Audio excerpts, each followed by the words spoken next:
Hello and welcome to the first ever special episode of the Crowbar. Amazingly, it's been 3.5 years of sort of talking a bit about maybe doing stuff like this. We're actually finally doing it. My name is Chris Thurston and I'm joined by Tom Francis. Hello. Just the two of us because we're the only two that have finished Dishonored 2 and therefore are capable of spoiling it relentlessly. Which is the plan. So if it should go without saying, if you've downloaded this or clicked on a YouTube link or something, that this episode is going to treat nothing as off limits when it comes to spoilers for Dishonored 2. So if you don't want that, then go away. But also, it's a game that's well worth playing without having had it spoiled for you. Yeah. So it has, I think, we talked about it a little bit on the podcast, the regular podcast, but certainly has our endorsement, which is why we're doing this. So yeah, go away and play it and come listen to this when you are done. So, we thought the best way of structuring this would be to actually just sort of talk through the game as we experienced it. We've each got points we want to hit about particular missions and powers and stuff like that. But it probably makes sense to start at the top, I guess. So we both played Emily for our first runs through the game, didn't we? Have you subsequently played Corvo much? I have played 2 runs as Emily, and I've just started Corvo. Okay. I've done a full Emily and half a Corvo. It's like currency. Indeed. That was a low chaos Emily and then a high chaos Corvo. Right. So I did low chaos Emily, then I did high chaos Emily, and now I'm doing what I thought was going to be very low chaos Corvo. My idea for it was like, cause I've been through it twice and I've been through it very thoroughly. This time I want to just skip stuff and I want to see how, if you're just going for your objective, how well can you do that? And also I want to be never detected. And, this is for all my playthroughs, I think about not so much who am I and what am I doing, but how does this look to my enemies? And so for my core run, the thing I want to achieve is I vanish, obviously, they think they have me imprisoned or whatever, and I vanish from that. And then everyone important to their plan just disappears. There's no body ever found. No one ever sees me. No one else is killed. No one else is even knocked unconscious. Just all of the key players just vanish from the earth. And Delilah never knows what happens. That's my goal. That's not unlike the no trace playthrough of Dishonored 1. Although that was deliberately making each kill explainable, but not by Corvo. Yeah, for me, it's going to be incredibly suspicious, but the only rule is the bodies can never be found. So for the first guy, I actually did kill him, but I also locked him in the safe room so that no one will ever find his body. And then for everyone else, I want to actually disintegrate them. I can get shadow kill or throw them into a ball of light or... I mean, briefly on the characters, it's interesting because I'm planning on doing sort of the same thing. I'm doing my next run. Well, no, my run after that will be extremely low chaos Corvo because Corvo's skill set is more tuned to pure stealth than Emily's is. Yeah, I was thinking possession to get through certain walls of light. Stop time is like a game I think Emily's almost defined by the fact that she doesn't have access to stop time. A lot of her abilities allow you to Domino, which I think will probably deserve half a podcast in that, right? Because it's so brilliant. But Domino sort of only works for Emily because she doesn't also have access to stop time in that sense. It is your answer to room full of dudes. But all of her solutions tend to be more broadly powerful, but not stealthy if you're using them in the broad way. Yeah. Or in that, especially if you're trying to do a sort of completely ghost sort of run. So for your first run, were you Emily low chaos? Emily, okay, so for Did you have a strict rule? My first run my rule was to try and respect the character's motivations, because I care about the story. And it's more that I want it to feel like a real adventure, like you're being told the story, or you're experiencing it like a novel or something. So I wanted to respect Emily's motivations, but that doesn't mean strictly non-lethal or lethal. It's more case by case. This is always the first way I play a given Deus Ex game is to go what would the character do? And Dishonored, I think, supports that because often it actually respects the fact that some people are dicks and you might kill them and some people aren't. But also to try and do the most sort of expeditious, approach to a given solution. So it doesn't mean not being experimental, but it means the crazy experimenting, the stuff that you do when you're really comfortable with the systems and you want to see how creatively you can kill somebody. I sort of leave that out because it's, you know, again, it's supposed to be a real crisis that's happening to somebody. And so, like, you know, it's hard to take a character on a sensible journey from, you know, exiled empress fighting to reclaim her throne and save her father's life to, I wanted to kill this person by flinging a barrel of whale oil at them just because I wanted to see if I could. Yeah. So, I mean, the example of this I can give you is, so the first mission, Dunwall Tower, my approach was, I choked out the guards, because, you know, partly my take on Emily was that unlike Corvo, she's not a killer when the game begins. Like, the opening sequence when you're Emily before you've picked a character establishes Corvo as lethal straight away. Yeah.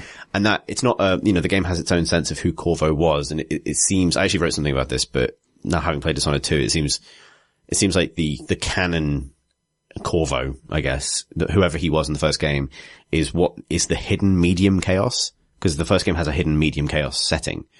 Wait, what does that mean? So you have chaos and low chaos. The first game has certain parameters of the ending that trigger under basically like a hidden medium chaos thing, which is where you get the, I think it's where you get the bad version of the final mission of Dishonored 1, where it's all lightning and thunder rather than a clear day. Yep. I never saw the clear day one. Okay. It's not the clear day one, but it's not the ending where Samuel sets the alarm off as he goes. Because on the highest chaos of Dishonored 1, Samuel's like, you're a fucking asshole. Yeah. I don't even know why I'm driving you here. Like, honk. Like, it's the one where Samuel still respects you, but it's closer to high chaos than low chaos, I think is the canon outcome of Dishonored 1. And that's kind of backed up by that opening sequence of Dishonored 2, where the moment Corvos sees that you're in danger, he stops time, which is such a cool thing to see from the outside. Yeah. And now that I started playing as Corvo, I can't remember when it exactly happens, but one of those kind of like, voiceover bits where there's some sort of artwork. I think he's talking about his time in Karnaka, and you just see him kill a bunch of people, like in that kind of flashback thing. And so yeah, they seem to be setting him out as lethal. Yeah, he's always been like killer. So my take on Emily though is that like, I'm not sure exactly like whether or not she kills somebody in the books, but even though she's been out on the rooftops, you know, having adventures and stuff, it sort of makes sense to me that she's not like instantly going to use lethal power necessarily, like if you can't avoid it. And also I quite like straight away this idea of the character is like clever, like maybe less of, even though both of them can solve problems in clever ways, like Emily's sort of characterization, the way she sort of approaches situations and the way she speaks, particularly low chaos Emily, strikes me as like more of a sort of, like trickster problem solver than a hardcore assassin. It's interesting. I'm going to end up doing basically almost the opposite, in that my Corvo run is going to be like as avoidant as possible, killing nobody, or only killing the targets. And my first Emily run, I did want to do low chaos, but I also, I did a similar thing where I kind of wanted to play as how I thought this character would play. But my version of that character was, she's been in power her whole life, and the intro, I don't love the main plot, but it's very simple, and I kind of like the theme of it. And for me, my interpretation of it was like, I'm someone who's been in power my whole life. I've never known anything other than being in power, except that brief period of my childhood where I was kind of kidnapped for a while. And here is someone like, even from a very well-balanced person's point of view, it would be jarring and horrific to have power taken away from you to the extent that Delilah does in the intro. Like everything is stripped away and you're totally powerless, and so is Corvo. And it's this kind of shocking moment that jars you out of, everything. And I thought my character was like quite entitled and quite used to getting her way. She's not like a jerk, but this is totally outside of her, ability to cope. And so her immediate reaction is just like fury. And so I killed everyone in Dunwall Tower. And then as soon as I got out into the streets, that's when I started going non-lethal. It was kind of like the people who literally betrayed me in this room, like that, the captain of your guard and all these people, they know what they're doing. They know they're betraying you. And so they all had to die. And then once I got out into the street, I was like, are these just the city guard? Do they even understand what's just happened? And so for those people, I had mercy and I would choke them out. And then anytime I encountered Delilah's witches, I would kill them because I decided that they were in on it. So I did it very much like case by case, but like I decided certain people who really knew what they were doing, they had to die. Anyone else was like, well, maybe they're just someone doing their job, so I'll be nice. So interesting, that's sort of where I've gone with Corvo, because like, you know, my Corvo approach is like, this has happened again. And like, when you kill that first target, the conspirator, captain of the guard guy, in the tower, when you kill him, Corvo says, like, that's for my daughter, you asshole. And like, there's a sort of, it was the flows for me, whereas Emily, like, I like her line when you choke the guy out and stash him in the safe room. And she says, I haven't done that, Emily. She says something like, you know, have fun drinking tap water and eating the rations. Yeah, so Corvo says that as well. They do share some lines, don't they? So I've done, with Corvo, I choked him out. So I was, I avoided every other guard, didn't touch them at all, and just followed him into the safe room. And then once he was in the safe room, I was like, okay, I'm going to take this guy out, but I haven't decided how yet. And I didn't want to just choke him out. It was kind of too gentle, and I hadn't decided yet whether I was going to kill him. All I knew was that no one should ever find him. And so the first thing I tried to do was grab him from behind and then throw him down the stairs. And unfortunately that counts as being spotted, even if you immediately like duck around the corner. Like once he comes out of ragdoll, he just counts as spotting you. You see like the red markers. And so I couldn't do that quite. So I reloaded and I let him walk down the stairs. Then I jumped on his head and did like the non-lethal drop takedown, where you smash his head into the floor, which is very satisfying. And then I locked the door leading into this, at which point he says, I can't remember what it is, but yeah, the line about, tap water and rations. Yeah, enjoy those things whilst sleeping next to a fortune. Yeah. There's always gold there as well. So it's kind of like he's saying, you know, you have all these riches, but you can't spend them in this kind of like, slightly, sort of like a fable sort of punishment. Like, you know, sounds like something that'll come up in a sort of moralistic lesson. But then I decided I want to kill him. And so I could just stab him while he's lying there, but I decided I'd take him back up the stairs and throw him off the stairs. And then when he dies, then Corvo says, and that's for my daughter, you bastard. I've been sleeping in I'm here. I'm conflicted about this. To death. Yeah, exactly.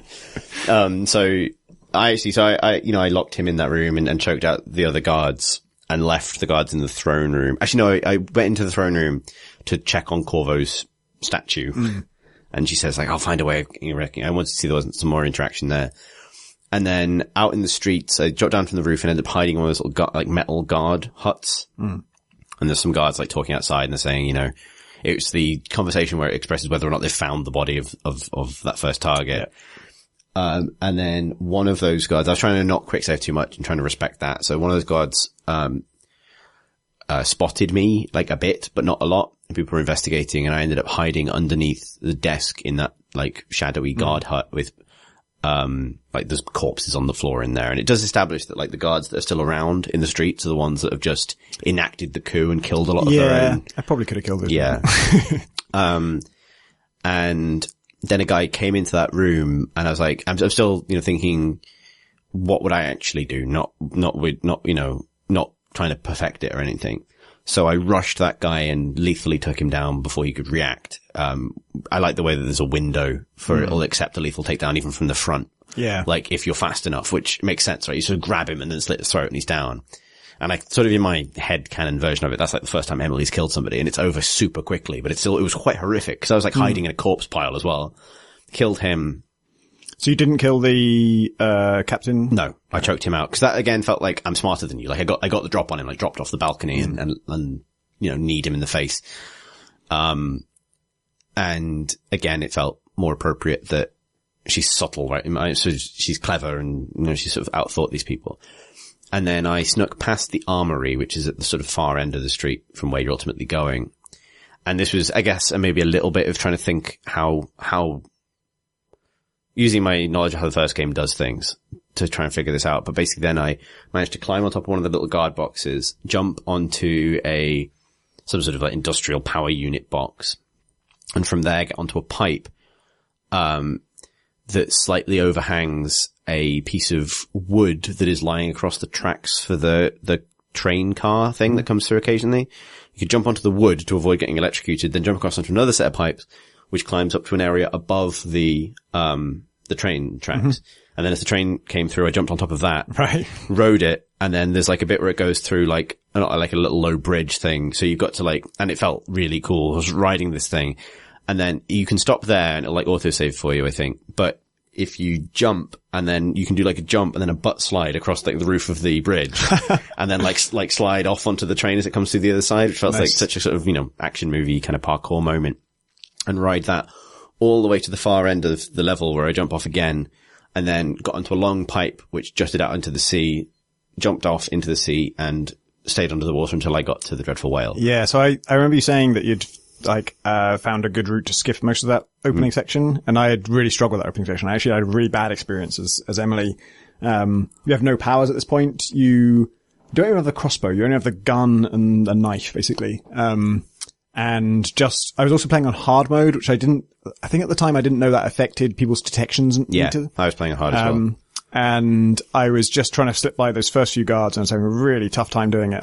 I reloaded like 27 times in that first section. I just couldn't get past that first group. And to this day, I think it's the hardest part of the game. I don't think any other part's given me as much trouble. And I wasn't enjoying it because I didn't have a lot of options. But, next time I played it, I got through it eventually, and it just, basically, trial and error, and just found a way to do it perfectly. And then I remembered you saying that there was like you saw another route through this place. I didn't know about the train at that time. And so my second run, I found a route across the rooftops. Like right at the start, you start on a rooftop and then you go down into the street. And instead of going down into the street, I found a way to jump onto another rooftop, and then you can kind of like go around the side. And so I thought that was the route you're talking about, and I got past most of it. I think I then went back and killed everybody because this is my high chaos playthrough. I literally just murdered every Actually, I forgot something. Fuck all of you. But from that side, it's way easier. You can get the jump on everyone. And that's really like satisfying. And then on my third time, which I just started as Corvo, I did the same higher up route. And there's this bit where you take the route that I took the second time through, you get really, really high up and you cross, to another rooftop across these like, steel beams, way above the train tracks. And then once you get to the other side, there isn't really anywhere to go from there. And the first time through, I thought, okay, you just got to drop down from here and then take the streets the rest of the way. And then, as it happened, the timing worked out that as I crossed this time, a train went beneath me. And just the thought occurred to me, like, could you jump on that? And the height looked like it would kill you. And so I thought, you probably can't. I'm going to save it. I'm going to try it. Like, I actually loaded my old save game because the train had gone past at that point. I didn't know if they're on a regular schedule. And so I loaded my old save game and just thought, I'm just going to try this. And, not only do you not die, but you don't even take damage dropping onto it. And then I had the same thing where like, I didn't manage to do a butt slide, but I, had that great moment where you're on the train, you're coming towards it and you realize this bridge is going to hit me. So jump onto the bridge, ran across the top of it and jump back onto the train. And then, it takes you all the way to the pipe, which is awesome. Yeah. So, like, I've now been back through that area as Lethal Corvo and, seen a bunch of the stuff that you miss, like the Crown Killer murder scene. Yeah. And the pub and the office of the Dunwall Courier, the newspaper where you can like save the newspaper editor. Yeah, you can save him twice and you can rob one of the houses there twice. And there's an achievement for both. Like, I haven't done the robbing one, which is actually, that's where the 0451 code is used. Yeah. Which I didn't find that. I've still never been there. But it did, on my first playthrough, I was thinking, I wonder where that code is, because the first code I did get wasn't that. And I thought, I bet there is an 0451 code in this game. Which is, if you don't know, it's the Deus Ex code. It's the first gate code in. I think even before Deus Ex, I think maybe System Shock 1 had it. Oh, really? It's a reference to Fahrenheit 451. So that was, like, I was very conscious when I was doing it that, like, I've just skipped a lot, but it felt right. Yeah. Like, it felt more like, also because it didn't confront me with the need to kill any more people. Like, I killed a few people, but then my escape was sort of like, again, like, clever rather than ninja-like or stealthy. It was just like, saw a train, thought that's my way out. I'm going to try and figure out how I can get to that. Because I assume from my knowledge of, like, the first game that, like, those details are often not there for no reason. Like, there's always like a kind of... I hadn't gotten to that mode at that point. That's why I didn't see this route in the first place, is I sort of saw this as a tutorial section, and that, like, getting past these guards is part of how they're teaching you about stealth. And so I didn't question that I had to get past them in that way. And now I think the reason I noticed it on my second playthrough and an even better way on the third playthrough was just that I was much more in the mindset of, like, this is a game where there is always a high road. There's always a way to jump up and get across somewhere from above. So that brings us to, I guess, like, so Megan, the Dreadful Whale, Outsider, Powers, and Konaka, which, like, is quite a lot. I am no more fond of the Outsider than I was in Dishonored 1. I don't hate it as much as other people do. I think it's sort of those things like I don't know how they. I think I still like that the outsider isn't that important to the plot. Like, even though the outsider plays like a bit more of a direct role in this one, at least at one crucial moment, than he does in the first game. And you get a little bit more of a sense of who he is or who he might be or what's going on. I still I like that they haven't felt the need to like expand on his mythology more. He's still sort of just like this, unexplained, you know? I think a lot of my problems would be fixed if he was just very voluntary. Like, getting the powers and stuff would be on the critical path, but all the sort of, the stuff he does talking to you was something that he does if you ask him. Like, if you go to the outsider and say, hey, what's going on? Or what do you, like, you sort of it's kind of by going to the shrines, right? Yeah, but the problem is the runes are on the shrines. Yeah. By taking the runes, you trigger the cutscene. And if I could take the runes without triggering the cutscene, I would totally do that. And it's not just that I want to avoid this content, it's that, the content itself is spoiled by the fact that I didn't ask for it, because it makes him seem like awkward loner. Like, every time he's talking to me, I'm like, why are you saying this? I've never given you any indication that I give a shit what you think. And he's always like, what about this? Something would you like to hear my life story? I don't know how true this is but in the start of the game, he does comment on particularly in the first time you meet him, he does comment on the way you've just played that mission. Like, his dialogue changes quite a lot from high chaos to low chaos. But elsewhere in the game, it felt to me like he says less stuff that's reactive than in the previous game. Which I think I think the game does a fine job of reflecting your choices at other times, but I think that's one of the things that makes the outsider feel a little bit less integral this time around. Like, in the first game, particularly in the DLC, particularly in the Dowd stuff, like, it's very clearly tailored to what you've just done, like whether you've shown mercy to a target or not. Whereas I found most of the time he was there to say sort of exposition stuff, which has always been like the weakest side of the outsider character for me, has always been him saying like, this person's kind of evil, but aren't they just misunderstood? Who knows? Like, and then vanish. Whereas, like, when that was always coupled with, and doesn't seem to matter to you because you've killed everybody, or I'm surprised you've done something more subtle than that, or whatever. That I think made it feel like, it felt like it was your like way of checking in with the chaos system in a way.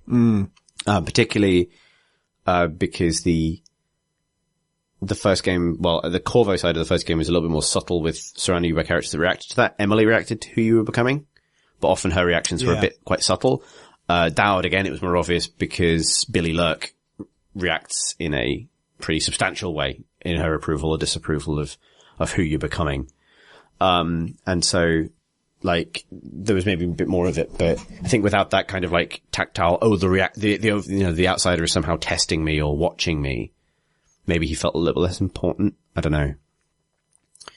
But the other thing I was going to say is that the heart, which I still think is a brilliant system, the heart seems to sort of do a lot of the sort of otherworldly, metaphysical heavy lifting for the story anyway. Like, a lot of the kind of the most sort of interesting mythology stuff in the game comes from pointing the heart at people and squeezing it. And a lot of your sense of the kind of, the otherworldly nature of your powers and the weirdness of the game comes more successfully from the heart with the voice of the dead empress than it does from the outsider. Is it always people that it responds to? Places. If you are in a place and you squeeze it, it will respond to the place. So I didn't really use it on guards. I knew that you get a whole bunch of different lines and stuff.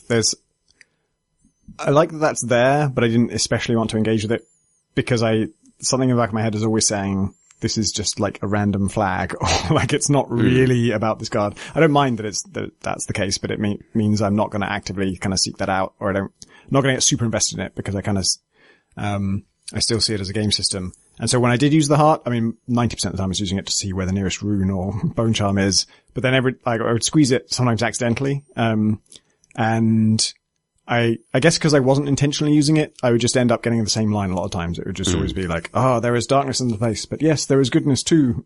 But all right, whatever.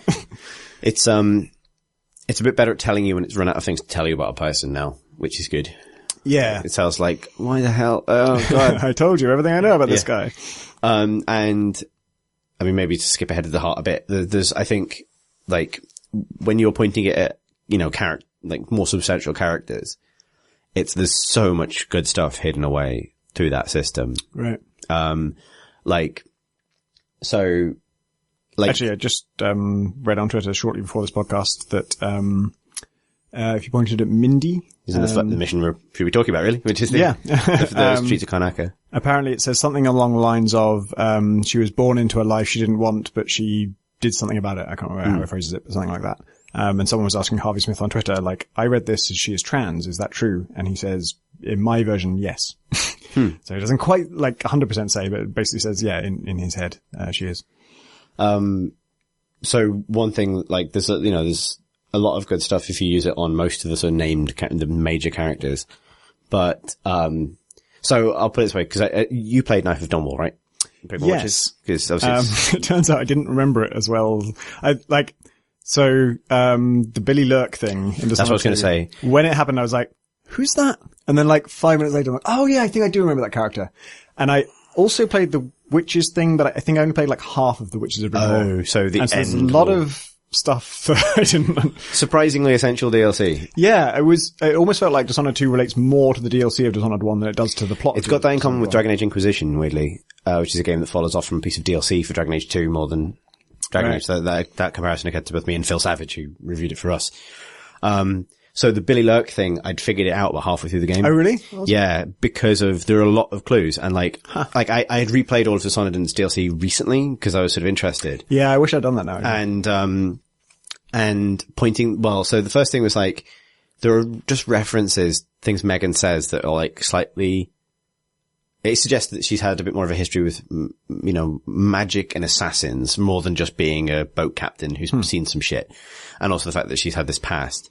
And so this is skipping to a revelation from right at the end of the game, but, if you point the heart at her earlier, there's not clues, but if you're already thinking it, there's a lot that will tip you over into, oh shit, like she feels bad about the fact that she helped kill my mum.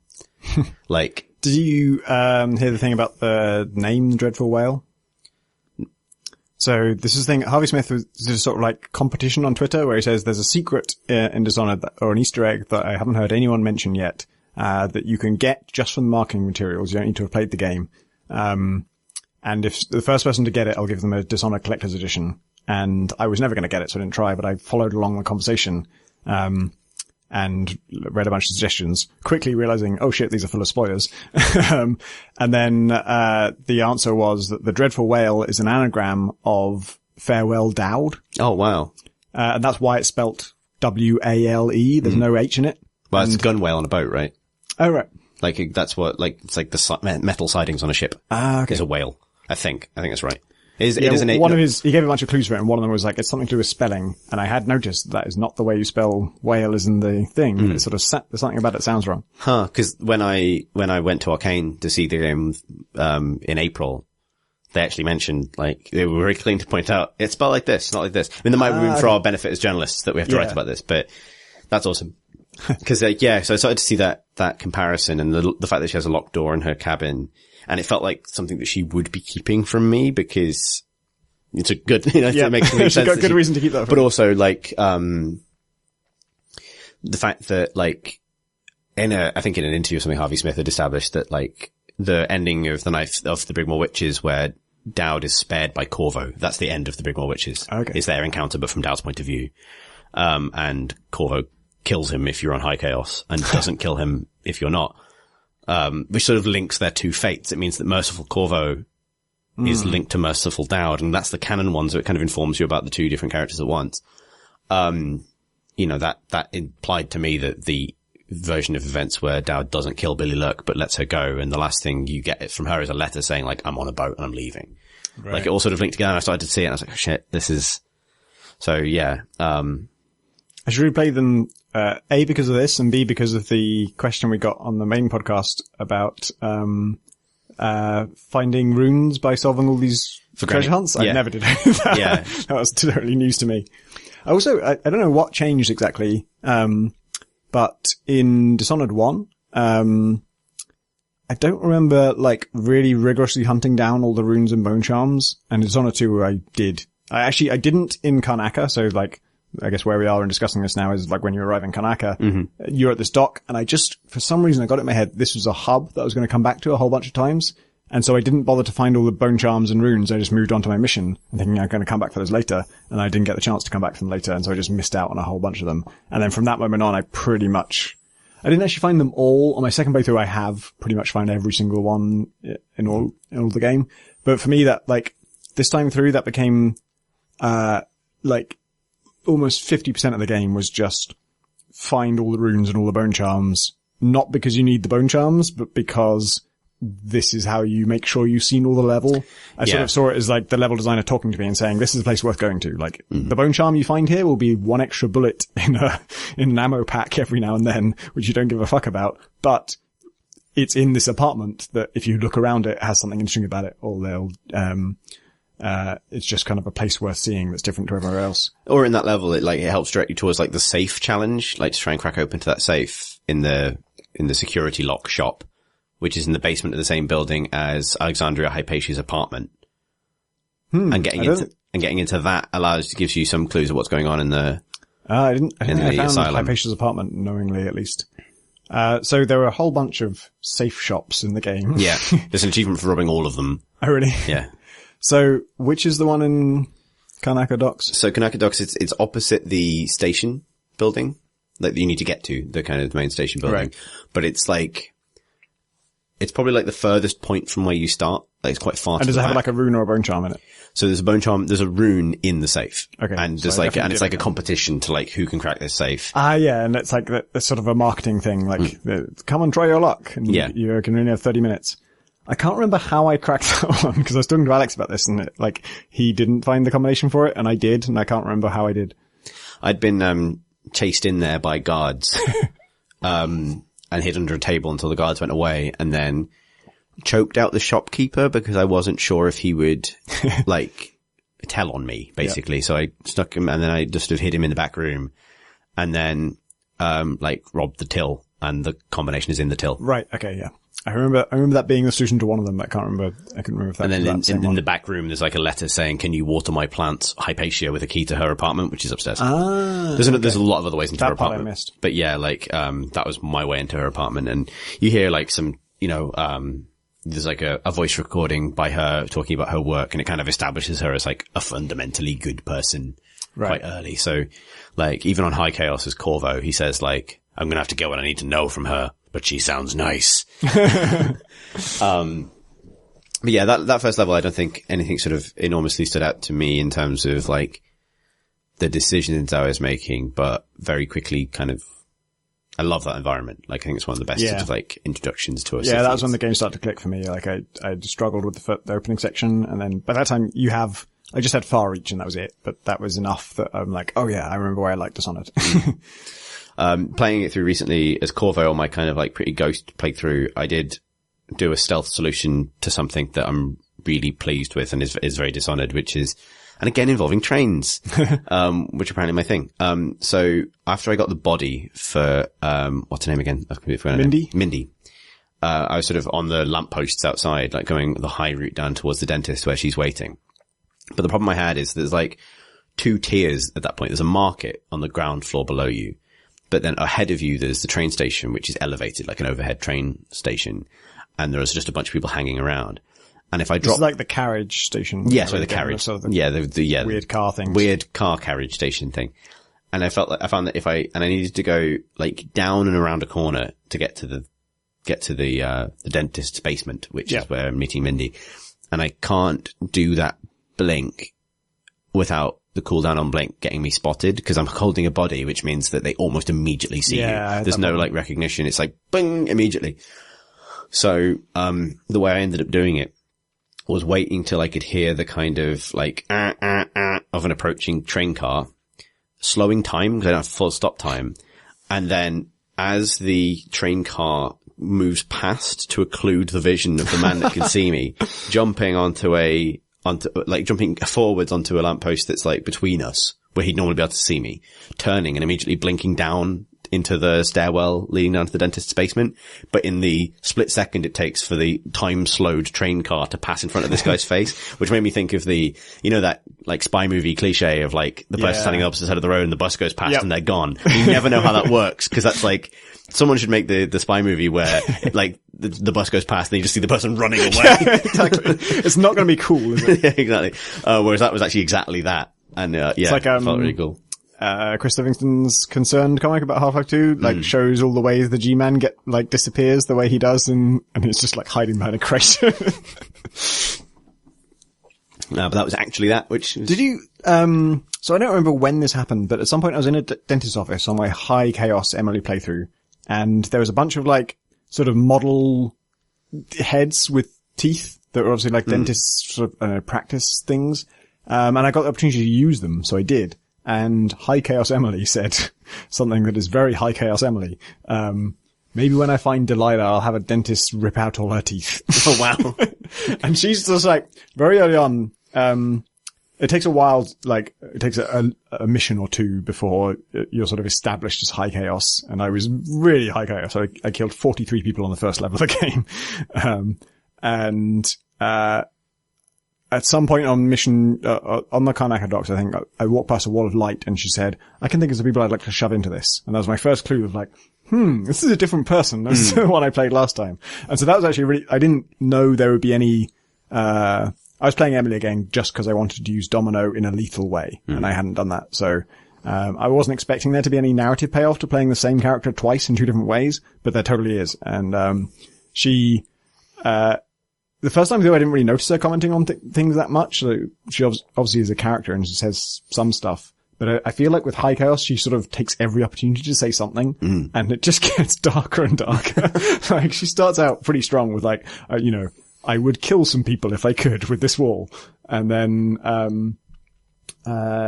just various times she'll just say increasingly dark things. And like, I looked at a statue of, like an octopus in, I think, Jindosh's place. And it's just a giant, like, squid type thing, a sort of mythical, monster. And she says, with eight arms, I could choke 8 men.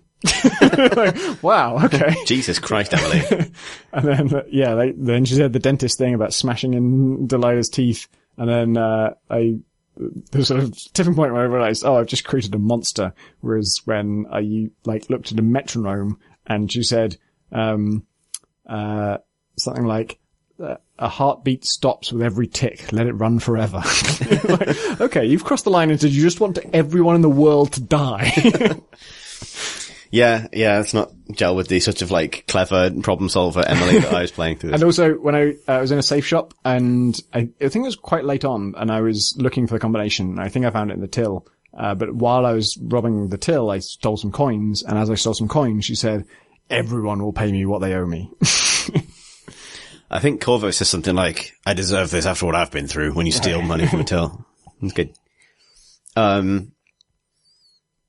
that, I guess that brings us to Adamai, because actually, I remember having that, when I'm really loving a game, I always have that thing of like, oh no, it's rushing past me. And I actually thought Adamai was going to be the second half of mission 1, really. Like, I thought the streets, that Karnaca Docks area wasn't a mission in and of itself. I assumed it was the first half of the Adamai mission. But actually, they're 2 missions. Because Adamai is a very different thing. Does it give you like a stat screen at the end? It does. You get a stat screen when you get on the little carriage, and it's Adamai's mission 3. That differs, I remember, because there was times when I remember actually getting really confused because I would find every bone charm and rune on a level, and then it would say, you found 3 of 7. I'm like, what? How did I miss 4 bone charms? Yeah. Like, there was nothing. And I realized, it was the streets beforehand.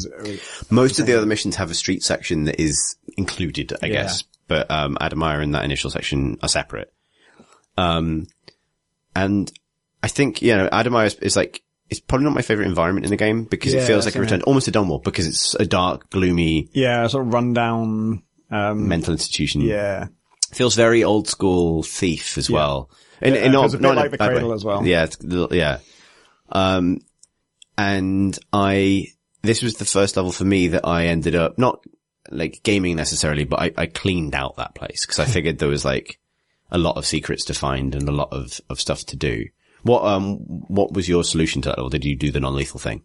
Yeah, I did. I had the most bizarre experience with it because so you meet Dr. Hypatia and I talk to her and that's sort of, I wasn't actually that clear on what I was doing on that level. The Crown Killer aspect had not really sunk in. I knew that I was curious about who the Crown Killer was, but I was really just sent to Adamaya and in my head, my objective was just to meet Hypatia. Just I didn't know what I was supposed to do with her. And I met get her, Sokolov as well. and she was crazy. Oh yeah, because you don't know he's not there at that point. Yeah. And so the idea of like resolving the Crown Killer mystery, was not on my mind.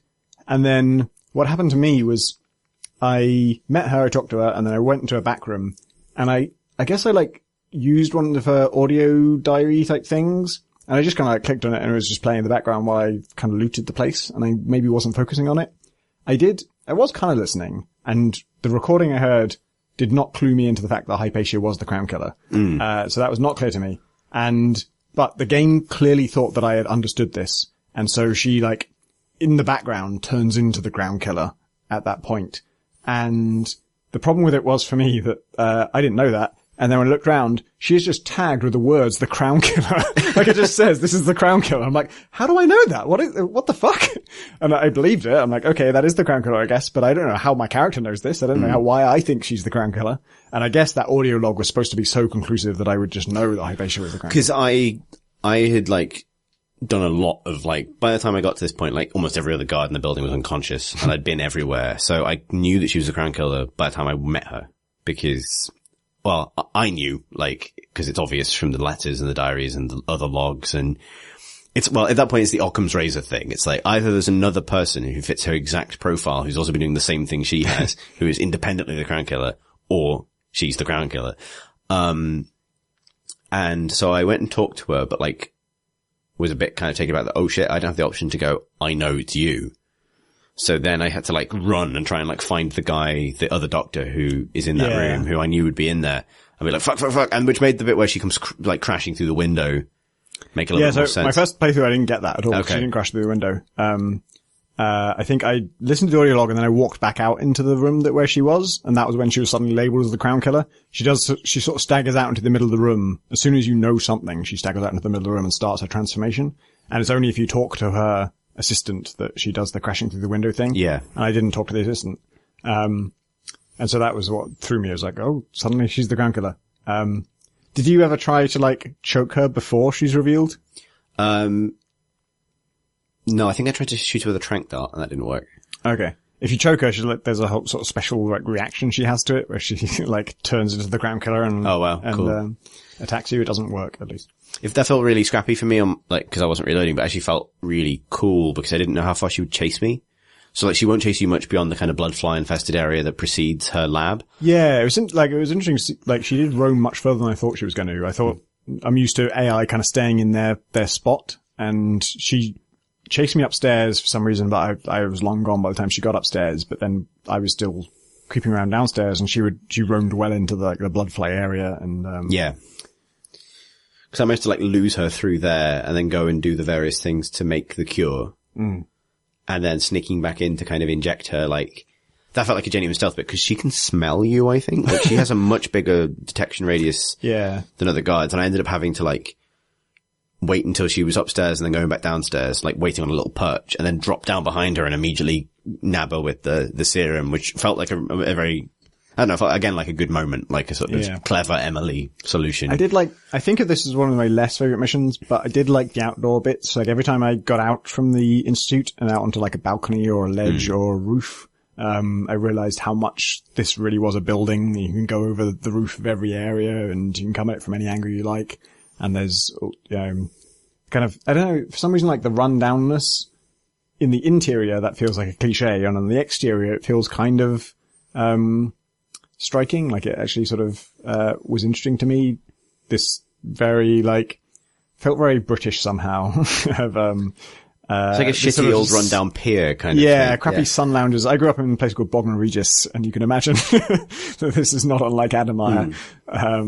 Sort of like this place that's designed for people to enjoy the nature, but nature it's solarium, right? Like it's for people grim and bleak. I suppose there's a poetry to the fact that it's a solarium in the rain. Yeah. Yeah, that spoke to me as an Englishman. It was the first time I think I started to really like experiment with the powers, because obviously you don't have too many by then. By this point I had Domino. Yep. And I remember there's a bit where there's like a dining area with like multiple guards. Some of them are eating, some are having dinner with each other. And there's a rune on a plaque in that room.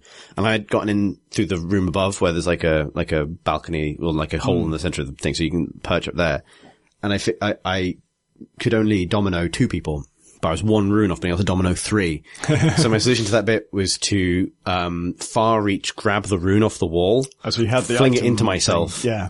And then immediately go into the journal, get triple domino, link the 3 of them, and then drop choke 1 of them.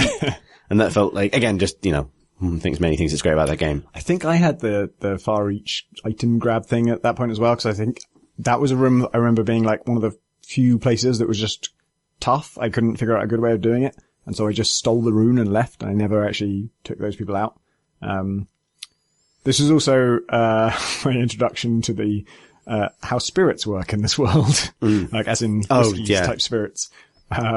Because I dominoed 2 people on a staircase and tranked 1 of them. And then when I came round, the stairs and to view their unconscious bodies, they were both on fire. And I posted this on Twitter and, I was posting it as kind of a joke, but I also said, if anyone does know how this happened, I would be intrigued to know. And Harvey Smith said, oh yeah, it's the whiskey. Like if they have, if any of them is carrying any whiskey, I think it's just a bottle nearby and they fell on it. And if whiskey is disturbed in any way, it's going to set fire to Speaking of which, would you like some more whiskey? Yes.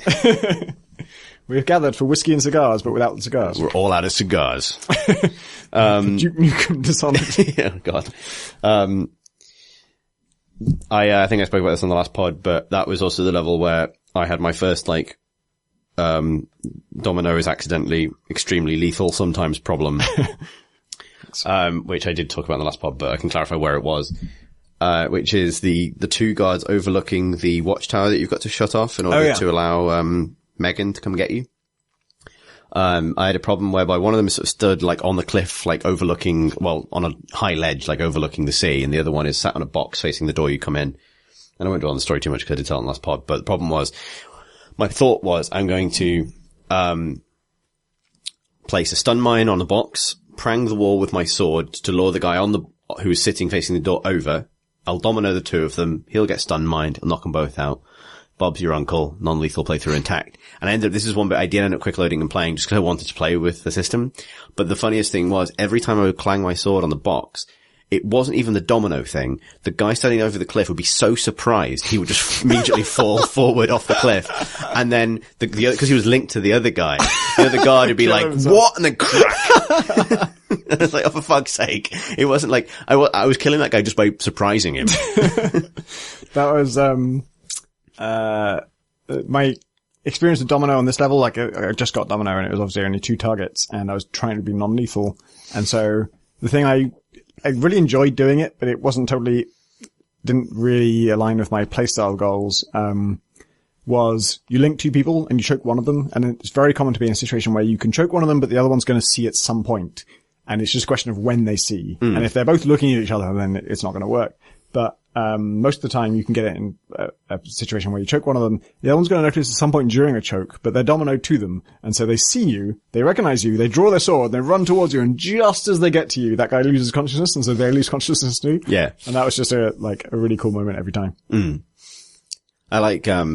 I did make some use of the combat choke as well, because I ended up getting spotted a few times, and I really appreciate that addition to the game generally. Domino combat choke is sort of kind of legit as well, because often or sometimes you'll get into the situation where they'll shoot anyway, kill the guy that you're choking, and kill themselves, which is a problem. Did you find the secret basement? Yes. I can't remember if I did on my first playthrough, but on subsequent playthroughs, because there's a rune or a bone charm down there, right? And so it tells you it's there, and some Dishonored 1 Easter eggs. Correctly, it's a case of breaking the elevator cable so it smashes through the wooden floor. Yeah. Is it possible to smash through the wooden floor in some other way? Not as far as I could tell, because that was the last thing I tried, because that was I'd already done most of the mission and I was exploring, and I ended up, there's a sleeping guard a corridor away, and apparently that was the only guard I hadn't choked out because he was already asleep. And, cause I tried throwing a sticky grenade down there and it went off and I heard this guy go, what the fuck was that? And then like come out, apparently not notice any of the other, like, asylum full of unconscious people. I ended up having to like choke him out as well. Put him in the bin with the other men. But it didn't break the planks. It didn't. I think you have to do the lift. So the reason I wonder is that I don't remember, because I remember discovering this elevator thing later on in the game that you can slash the cables and it will smash through it, like sometimes smash through the ground floor, sometimes it doesn't, depending on what the ground floor is made of. And I remember discovering that later in the game, and so I think I didn't know that when I came to Adamire. And so when I, on a subsequent playthrough, did that, because I was getting every single rune, every single bone charm, and I remember figuring that out, and that being a sort of revelation, I sort of deduced that I didn't know that rule on the first time through, so I think I didn't find that. Weirdly, it teaches you in the tutorial, just no one will remember.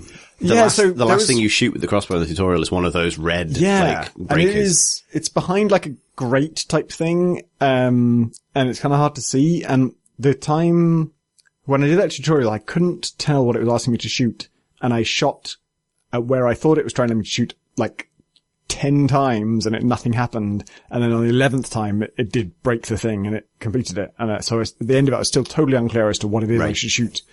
I figured that out after the fact as well. Like it was after doing the elevator thing. I was like, oh, this is what it was trying to teach me. I think that if they wanted to tutorialize that better, it should have been just like a bunch of like cables and one of them has that big glowing orange weak spot thing. And it's like, hit that one. So in the basement, you find the effects and a portrait of a former inmate of the solarium. Yeah. Did you recognize who that was? It's Granny Rags. Vera Moore is Granny Rags' real name. So yeah, you find a portrait of her when she was young and some effects and stuff. That's why the runes, because I sure found her hand. Yeah. Oh yeah. Yeah, that's a cool thing. But yeah, so actually, so I don't know. I've only played that part as Emily. But when you take out Paolo, I really like Paolo. Like the whole thing about him is great. Leader of the Howlers. Anytime he is killed, he turns into a swarm of rats and then resurrects somewhere else. As Granny Rags does in Dishonored 1. Yes. Yeah. But only once per day. And the thing I like about it is that you encounter him way before you can actually kill him. And he's visiting a black market and you talk to the black market person and she's like, you can't talk to me right now, but like Paolo's going to be coming. And so I hid and I don't know who the fuck that guy is. And I saw them come in and I'm like, I don't know, the character I'm playing as, non-lethal as I am, I'm still gonna, if a bunch of gangsters wander into a room that I'm in, I'm still gonna take them all out. And so I domino linked them all and I choked one out and they all fell unconscious and one of them turned into a bunch of rats. I was like, okay, that's new. And it's just like, at that point, I think I'd forgotten the Granny Rags thing. I remember the Granny Rags existed, but I didn't remember exactly how her thing worked. And to me, that was just totally mysterious. And it was just kind of a great moment of like, I felt like the game was telling me not to mess with this guy, and I did mess with this guy, and something weird happened, and I didn't get to sort of have any resolution on it until way later. That is the next mission, though, isn't it? That section, because that is in the streets prior to the Clockwork Mansion, I believe. Yeah. Is that is the next section? Yeah, I think so. So there's Adamire, and then you go to Kieran Jindosh's house to get Sokolov. Yeah. Right. And then the thing where you actually can take out Paolo is before a crack in the slab mission, which is the next one. Yeah. Yeah. So hang on. But so we're on to 4, right? Which is the Clockwork Mansion. Yes.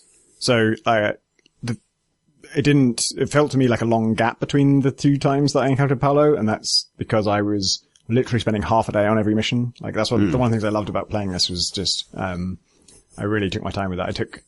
I think twice I took 2 days off to play this game just solidly for 2 days. And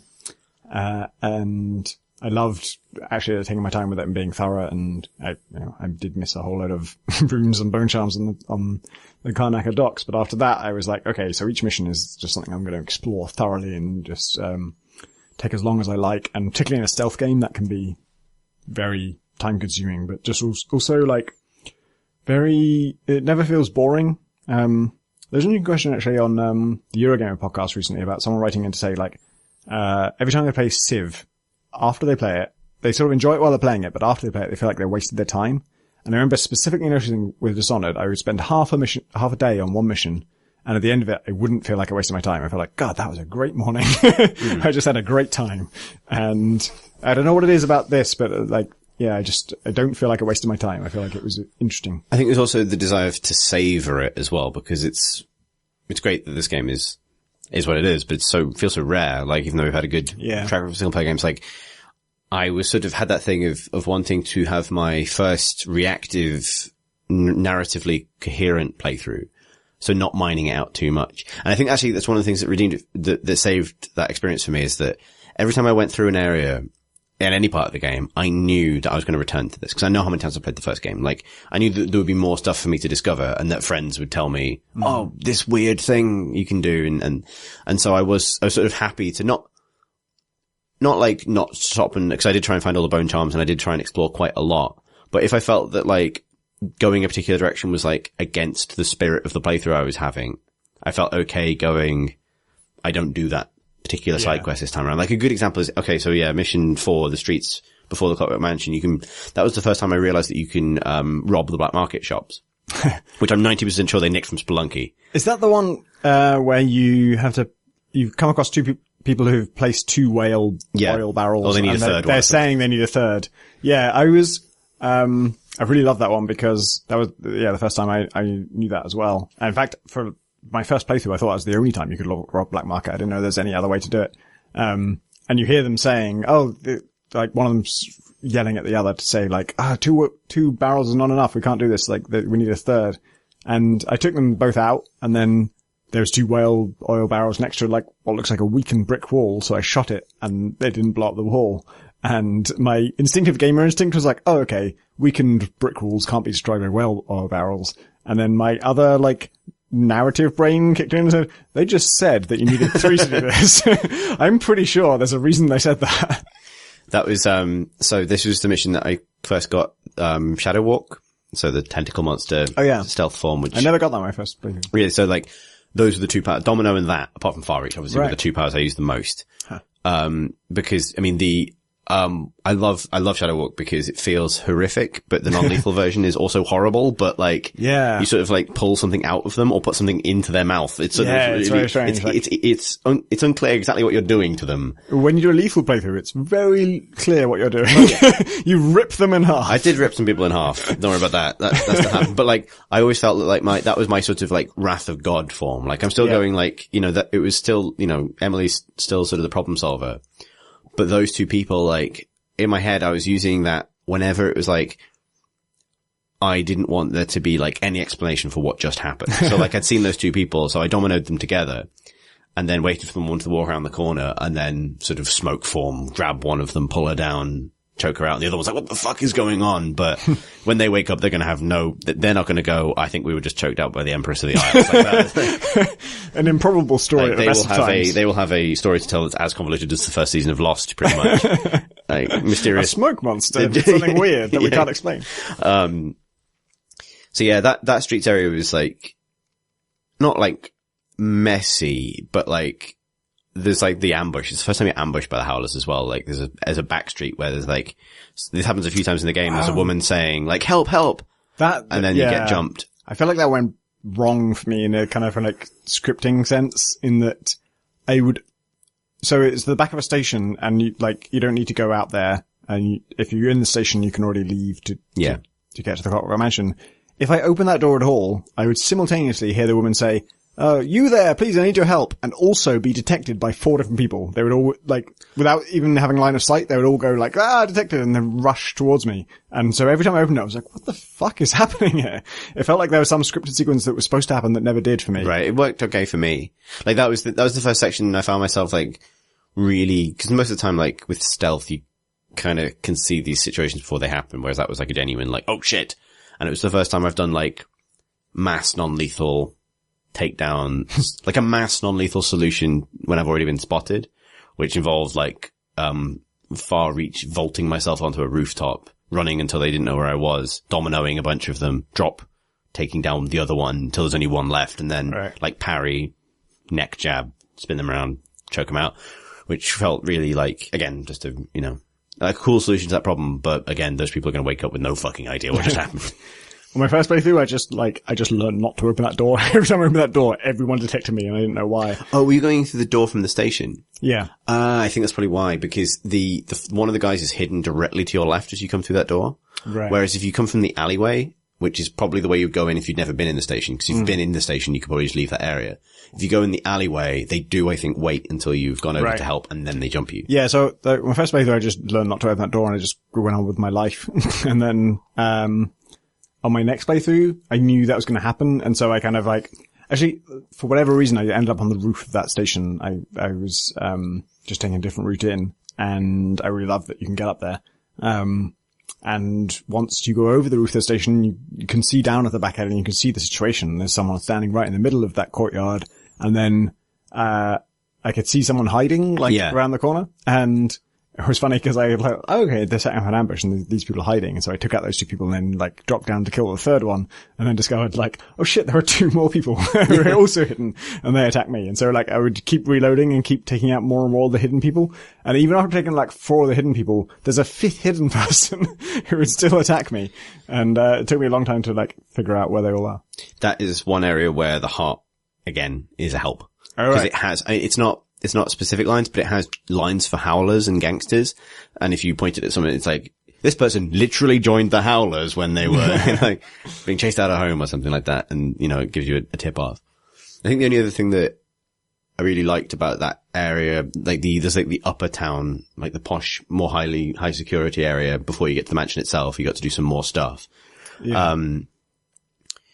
There's a posh household which actually has people in it. Most of the houses are deserted, but there's two, a lord and a lady and a maid in one of those buildings and having a conversation about all the shit that's happening.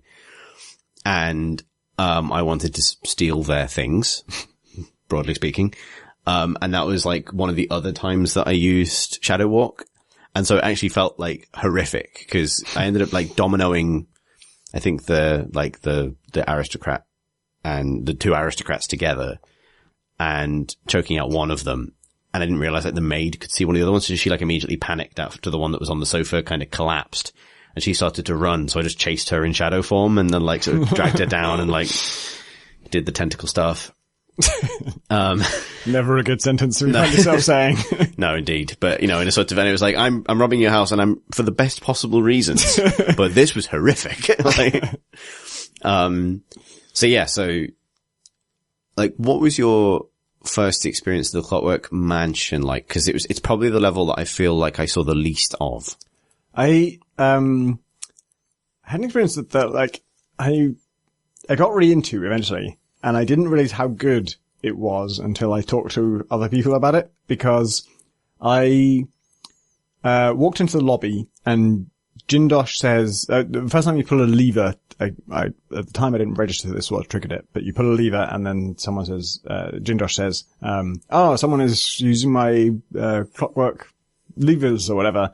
Come up and, I'll give you a formal welcome or whatever. And at the time he says that, you're at the bottom, there's 2 staircases that appear and a clockwork soldier appears in front of you and there's a door behind the clockwork soldier.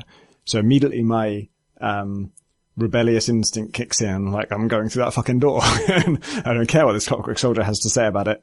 And, I guess this overrode even my stealth instinct, because I don't think I found a way to do it without the clockwork soldier seeing me, so I just kind of sprinted past this clockwork soldier. And I don't know when this exactly clicked with me, but at some point I sort of decided I didn't like Jindosh.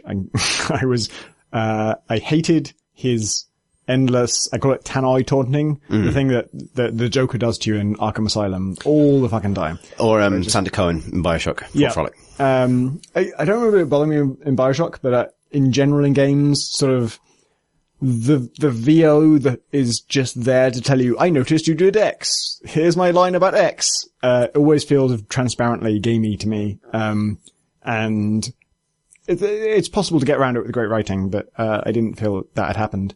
And, it was a combination of that pissed me off. So that put me in the gear of I hate Jindosh. Jindosh is my enemy and I want him to suffer. And then I decided, I don't know when this clicked with me, but I sort of noticed that he didn't know who I was. Did you not have the conversation with? No. Okay. So never saw him and, he never saw me. And he makes a lot of lines about, like, cause he comments on your progress and wants to say how far you've got, basically. And it sometimes say you've got very far, and sometimes say, oh, you were close a minute ago, but now you've gone back on yourself. And a lot of the times that he would comment on how far I got, he would say, I don't know who you are, but no one's ever got this far before, or things like that. And I sort of latched onto that, and I decided, like, it's good that you don't know who I am, and you're gonna die not knowing who I am, and you're gonna hear me destroy every one of your Clockwork Soldiers. They're very expensive. That was, yeah, another thing I latched onto. Like, I destroyed one, he said something like, oh, you've destroyed one, but I'm sure the others will get you. And then he destroyed the second one. He's like, those are expensive, you know. And then he destroyed the third one. He's like, I'm beginning to hate the sound of these being destroyed. And so I sort of like latched onto that as like, okay, you don't like this. I'm going to keep doing this. I'm going to destroy every single one of them. And also the fact that you don't know who I am, that's going to stay true. And you're just going to hear me destroy every single one of your Clockwork Soldiers. And then you're going to die never knowing who killed you. And that was like, I said before, like a lot of my playstyle is informed by not who I want to be, but who I want the enemies to think I am.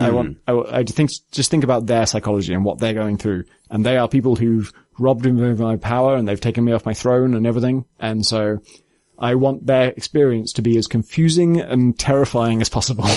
And so for Jindosh, it was a case of like, everything he's created is going to be picked apart bit by bit until he just suddenly dies. And when I actually got to him, in the end, I realized, by that point, I discovered that you can rewire the Clockwork Soldiers. And I'm like, okay, two great things happened. One was that I realized, even though I'm doing a mostly non-lethal playthrough, there is a Tesla coil in that, or whatever it's called, Arc Pylon, which I loved in Dishonored 1, and I love Walls of Light as well.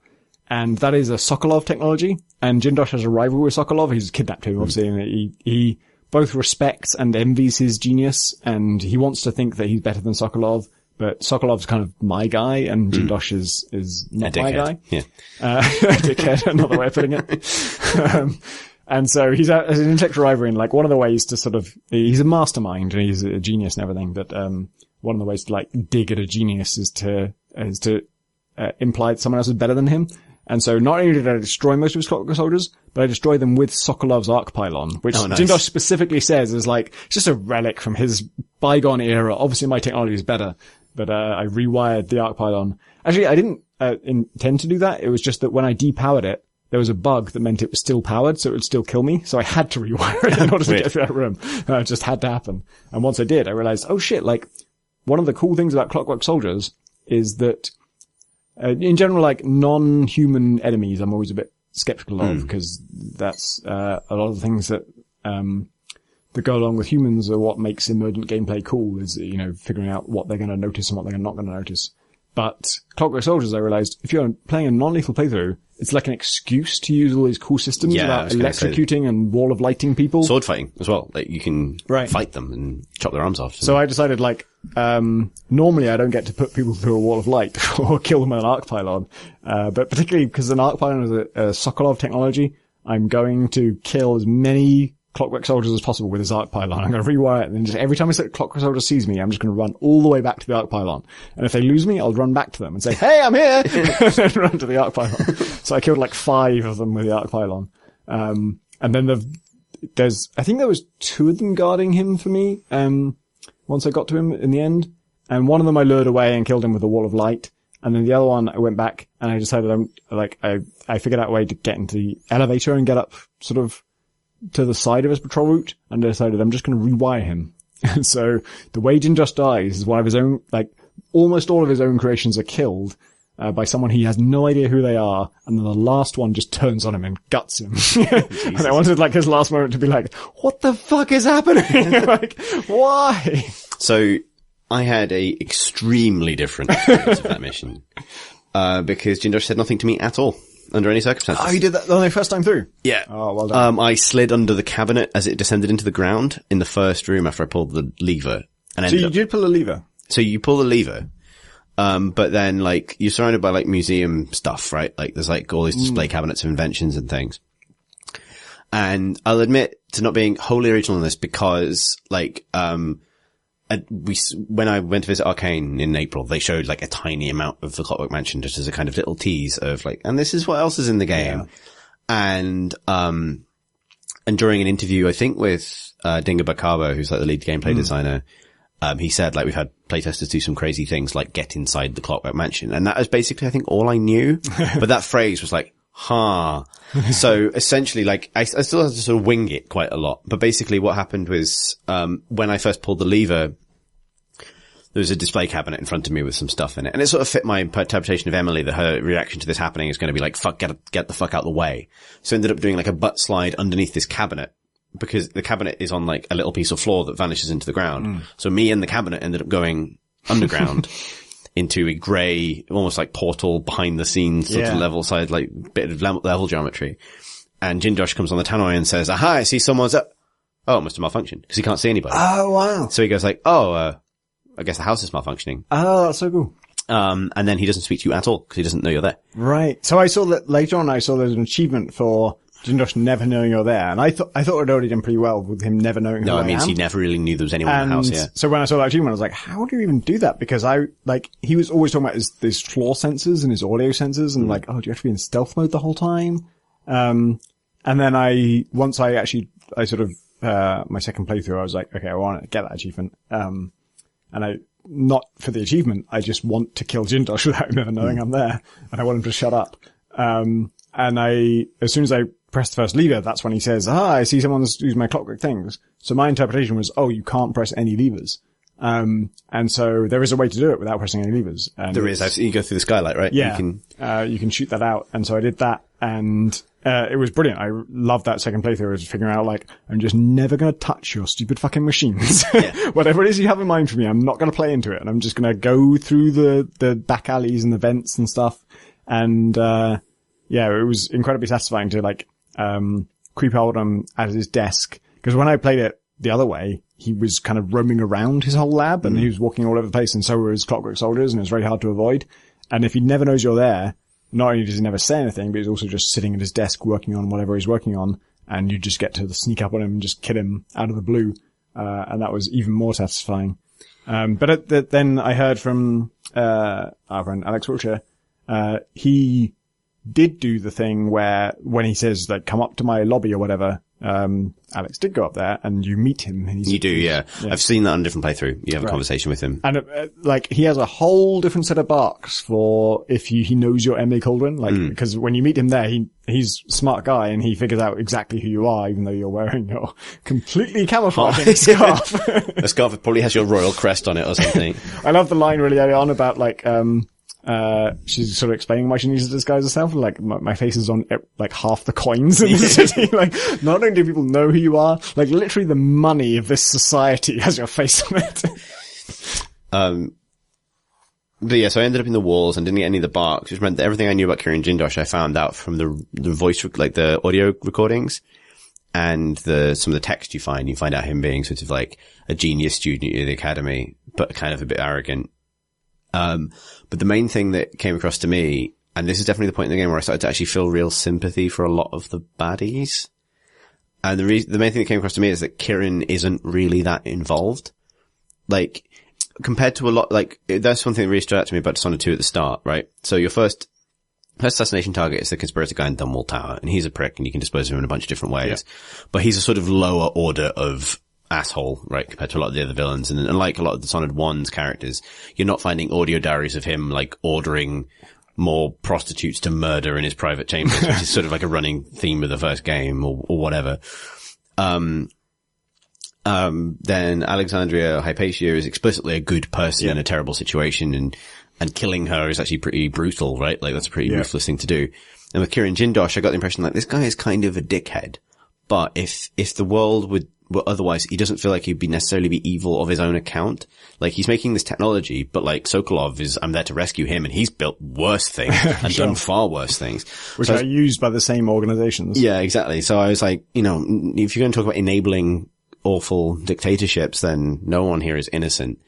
So as I was going through the mansion, I was resolving like, okay, whatever the way of just getting this guy out of the picture. Like, in my sort of like, so in my player brain, I was like, I don't think this guy deserves it. And in my roleplay Emily brain, it was like, this guy's useful, right? I'm the Empress, right? Like, I kind of want this guy around. Like, I want his expertise. I just don't want him serving these people. Like, the Duke is the real problem. Delilah is the real problem. And the fact that he's skeptical about the magic stuff and he doesn't really, like, trust it. And there's some references to Brianna Ashworth, who's the next target.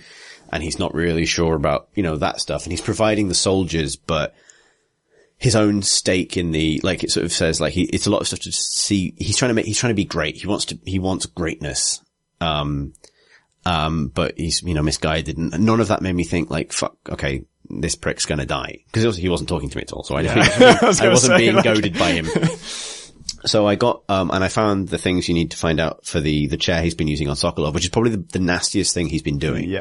Is like trying to, and so this is one of the first things I was like, I want to do a spoiler cast, so this is a moment I really wanted to talk about, because they sort of set it up as he's got this sort of, you know, steampunk Tesla chair in his lab that he's been trying to use to essentially like erase the free will center of Sokolov's brain so that Sokolov will do whatever he wants. And if you are able to disable his clockwork soldiers and knock him out. So when I finally found him, he did actually sort of see me, because I blew up both his clockwork soldiers, then parried his sword, hit him in the throat, choked him out, and stuck him in the chair. And the idea is that you can like, and initially it sounds like a sci-fi thing. It sounds like a sci-fi fantasy Dishonored solution, which is that you kind of destroy his genius and you prevent him from being a threat in that way. And I did that, and it's fucking heartbreaking. It's horrible. Like, it's a bit like in the first game, Lady Boyle's Party, where you condemn her, like you knock her out and leave her in a boat with the guy who wants to, you know. That was always the one where, like, maybe she would have been better off dead. Yeah, so you put Kieran Jinjosh in the chair, and then it was then that I realized, like, shit, it's not a magic steampunk sci-fi thing. You just give him brain damage. You give him really severe brain damage, and as you keep talking to him, he, you know, sort of oscillates between, he's furious and he doesn't know why. And and there's a bit of him just trying to remember how a battery works, and he can't. And it's heartbreaking. He's like, you put acid on the copper and I don't know why. And then he sort of drifts into a sort of like happy stupor where he's like, maybe there'll be soup. And then if you use the heart on him, then the heart, like, breaks your heart. Like, it's, cause she just says, like, he's going, like, it's lines like, you know, he'll spend his days in the, you know, the sanitarium or something, or in the care house, right? Yeah. He'll always feel like he's forgotten something and he'll never know why, and he'll never forgive you for it. And I was literally like, oh God, this is, like, I felt fucking terrible. Like, I didn't deserve, like, the power I had. Yeah. So I shot him in the heart. In the chair, yeah. Right, like, I just put a crossbow bolt in his heart, because it felt like the most humane thing to do. It's like, I literally can't live with this. Yeah. Like, I wish he'd been able to die as a villain. You know what I mean? Like, because you see himself become the experience you had of, like, taking down the bragging villain at the end of the Clockwork Trap mansion, for me was like, I just gave someone brain damage and then Mercy killed them. I'm pretty sure. I've done, you know, 2 full playthroughs, and both times I've just killed him. And I've heard about the non-lethal option, and it's always sounded pretty disturbing. Now that you describe it, I realize if I had done it, I would have done the same as you. I think I would have killed them afterwards, because, I think it would have been too much, because you have a friend of the family, is a avid, she loves horses, and she keeps horses, and she has 2 horses that she loves. And one day she was feeding a horse with a metal bucket that was on the horse's nose, and the horse suddenly looked up. And that hit her in the head with a metal bucket hard enough that she just lost her memory. And Jesus. I don't know, it wasn't as simple as like amnesia, or it wasn't as simple as short term versus long term. It was just certain memories have gone. And it was, a thing where if she wanted a cup of coffee, she would go to the kettle, and she would go to the jar of coffee, and she'd go to the mug, and those 3 ingredients would be in front of her, but she wouldn't know how to combine them. She wouldn't know how those things relate to each other. And that it almost sounds too real, having the ingredients, but not knowing what to do with them. again, like, without too much details, I have, like, a close family member who has had extensive electroshock therapy, due to, like, past trauma. And that is not a precision approach to changing someone's memories. Yeah. You lose a lot, with the stuff that you want somebody to be able to forget. And it's not an elegant or, it's not something you would wish on anybody. And obviously, like, high fantasy murder is a step beyond that still. But that was the first moment in the game for me where I felt really uncomfortable, but in a quite a good way, actually. Because as in a way that ultimately enhanced my experience of the game, because it made me think a lot more about what I was doing. I feel like there's definitely, the game almost at times, from some perspectives, seems to suggest that it is a game where you decide ahead of time, I'm going to be a non-lethal person or I'm going to be a lethal person. And if you're going to be a non-lethal person, you must do the non-lethal option at every juncture. And Dishonored 1, I think, only once kind of hinted at the idea that that the non-lethal might not be as good as the lethal, or, it might not be the charitable option with the Lady Boyle mission. And the rest of the time it usually was, I think, as far as I remember. And Dishonored 2, it feels much more case by case. There's a whole, like, Hypatia is just, to kill her is kind of crazy. Like, if you can do anything else, yeah. If you can avoid it, it seems crazy to kill her. Jindosh, almost feels like it's crazy to do the non-lethal option, which is, like, weird to say, but it if I could have locked him in a room till the whole thing was dealt with, I totally would have done. Actually, so to some extent, it's good that you do it case by case. Like, it sort of, if you're going to make a game like this, it's better that people take it on the merits of the individual situation than that they stick to a playstyle universally. But I couldn't help thinking of, like, when you find Sokolov in the first game, you just take him back to the place where you live and you lock him in a room, because that's how you deal with people you don't want to kill. Yeah. And I couldn't help thinking, like, we have a ship. Like, it's not the best prison in the world, but we can lock rooms. There are locked rooms aboard the ship. We could just take Jindosh and put him in a room somewhere. I guess we already had to take Sokolov, and it's like maybe 2 people is too many to carry. Yeah, I suppose so. I mean, so, like, I guess the perfect Dishonored 5 version of this, where we live in a fantasy world where we can do far more ambitious things with game design, is probably the one way, because if you think about it, the design space for how you kill someone is enormously open, because it's a very final end state that the game doesn't have to account for very many variations of. Whereas variation how you non-lethally remove someone from the equation is far less easy to do dynamically. Yeah. Which is why killing targets, you've got a billion different ways you can try and do that.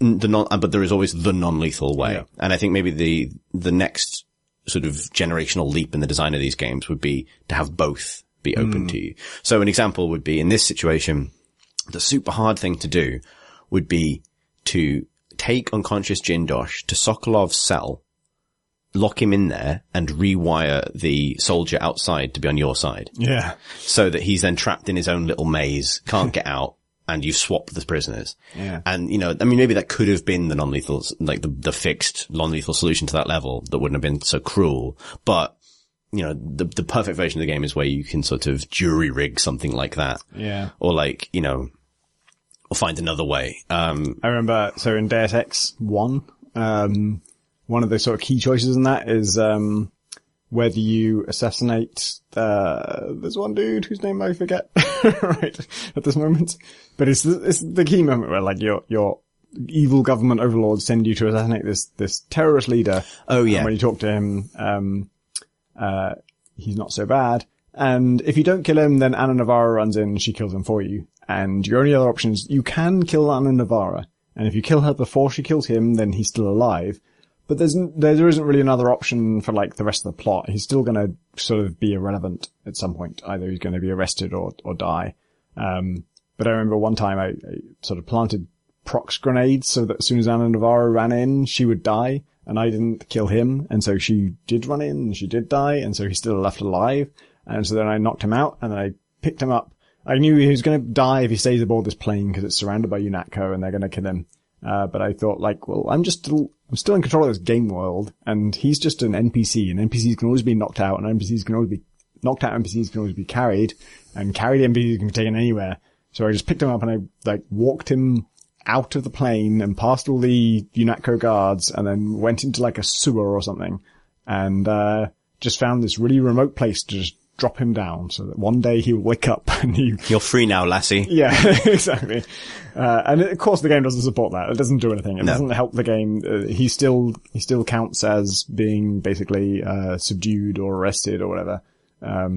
But just, yeah, that idea of like, if this guy's really important and he's a character in the game world that I can manipulate with all these systems that you've given me, I should be able to manipulate him in the that ways. would be the logical, like, it's the next step, I guess, for stuff like this. It also never really rang true to me that, like, Sokolov, who is like Leonardo da Vinci of this world, couldn't figure out the planks that are on the button. I guess it's the death robot more than the planks. Yeah, but even so, I feel like he's clever enough that he could dodge the death robot and if I can, he probably can. Maybe. Like, I'm better at combat for sure. If it was a sword fight, I totally buy that he wouldn't get out and I could. But if it's a logic puzzle, I feel like he's probably smarter than me. Yeah, it is a wacky ass prison. But yeah, and that sort of brings me to so this was like the most morally complicated side of the game for me, this mission and the one that follows it, which is the Royal Conservatory, where you go to track down Brianna Ashworth. And I really want to talk about Brianna Ashworth because this was the point where I was really glad I was playing as Emily, and also I thought morally one of the most complicated parts of the game. Yeah. And I don't know if you heard the same thing, but so Brianna Ashworth is the witch, and she's sort of Delilah's chief lieutenant. And she has her own sort of coven of witches who've taken over this old sort of natural history museum. Yeah. Kind of, it's an amazing environment. It's so much the Natural History Museum that I keep calling it the Natural History Museum, even though it's called the Royal Conservatory. Yeah, it is the London Natural History Museum, with more owls.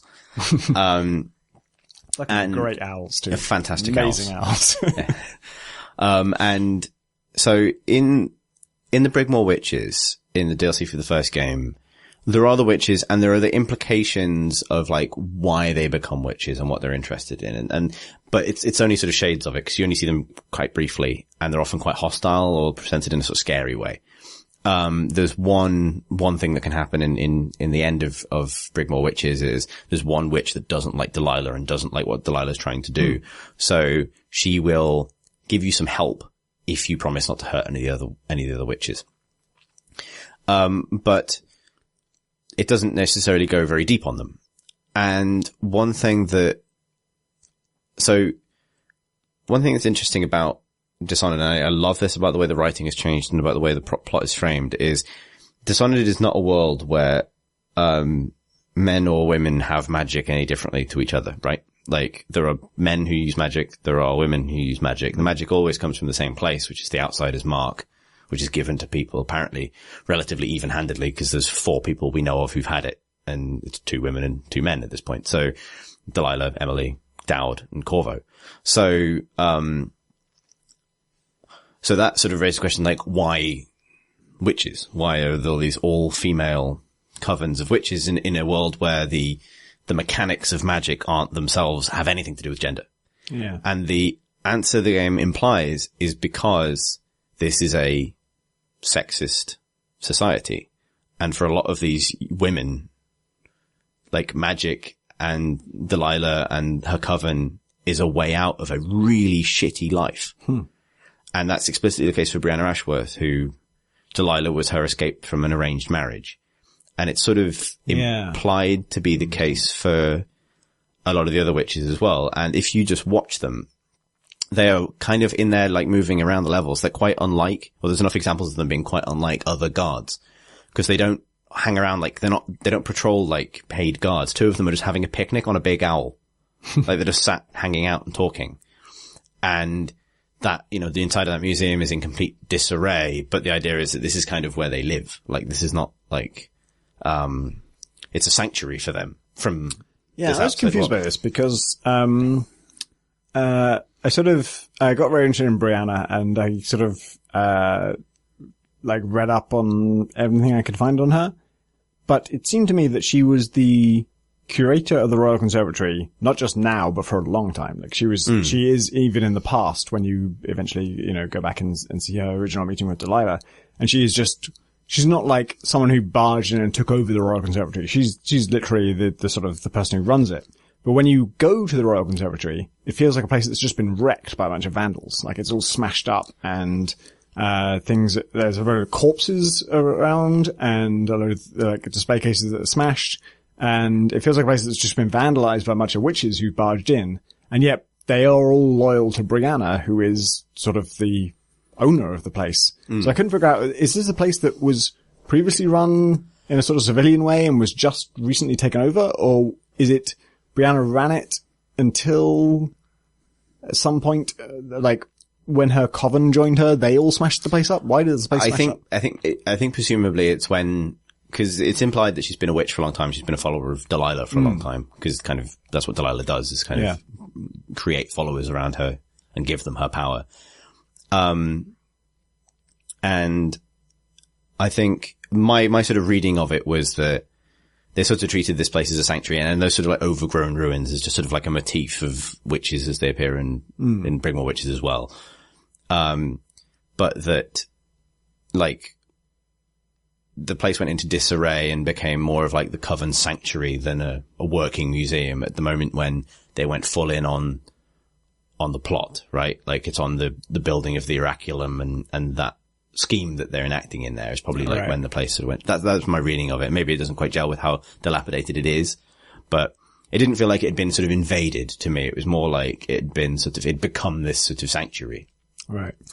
And like, I think that's a genuinely, like, I want to read more about that. And, you know, it's the kind of side of the reframing of the story that I thought was genuinely really impressive, because like Delilah is not an unsympathetic character, and explicitly her backstory is, you know, this sort of illegitimate daughter of your grandfather, like the Emperor, that reframes Jessamine, you know, Emily's mother, as kind of a shitty kid because she was the legitimate one, and that magic and the outsider's mark, like kind of explicitly what the outsider does is kind of apparently occasionally empower disempowered people to sort of create chaos, right? If you can say if he's for anything, that's kind of what he does. He sort of inject power from nowhere. But Dishonored is a lot about socio-political systems and who has power in society versus who doesn't. And often it's kind of a big and cartoonish thing, like a fascist dictator over a city with all this kind of crazy technology. And the previous level is all about the technology that's used to impose that kind of power in one very explicit way. Whereas, like the outsider's magic is sort of like this sort of force for anarchy. Like it comes in from nowhere and empowers people. And Delilah has actually used it in, obviously she's not a fully sympathetic character and she does some terrible things. But that little society she's created, despite everything they're trying to do and maybe the people they've killed, you've killed a lot of people as well. Like no one is good in Dishonored. And I found myself like, as a player, sort of a bit heartbroken that I had to break it. Because, you know, Delilah is like, you know, a woman who's been through terrible shit, who's got this power that she's passed on to other women and in order to free them from a really shitty society.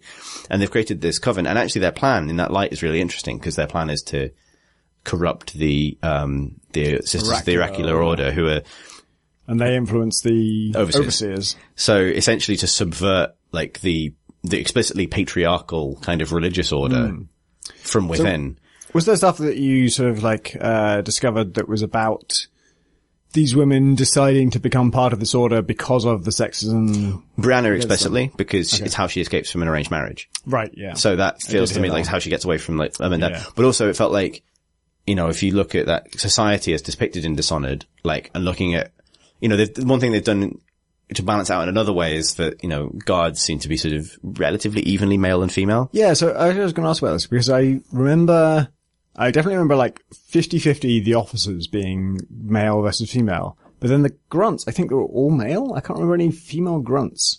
I don't know. I don't want to commit to that because I can't remember one way or another. Like the ones in red who are sort of like the officers. I remember like lots of female officers, but I don't, like the guards, I remember male. That's actually a good point. I don't know what that means. So, you know, true. there's a lot of ways in which, like, you know, Dishonored society is a fantasy society and therefore is most progressive in the way that, like, historically 18th century Britain or whatever it's loosely based on wouldn't have been. Like, there being an empress who picks her own consort, and that's not really a huge issue. Yeah, actually, a very interesting thing is, like, you know, Dishonored 1, it's never explicit that you are Emily's father. That you're sort of like, Emily's father, and, you know, or that you had any romantic relationship with the Empress. And then in Dishonored 2, it's totally assumed that you are, and it seems like everyone knows it. It's like not even a secret. Yeah, I think that's maybe not necessarily a retcon, but sort of a shift. Although actually,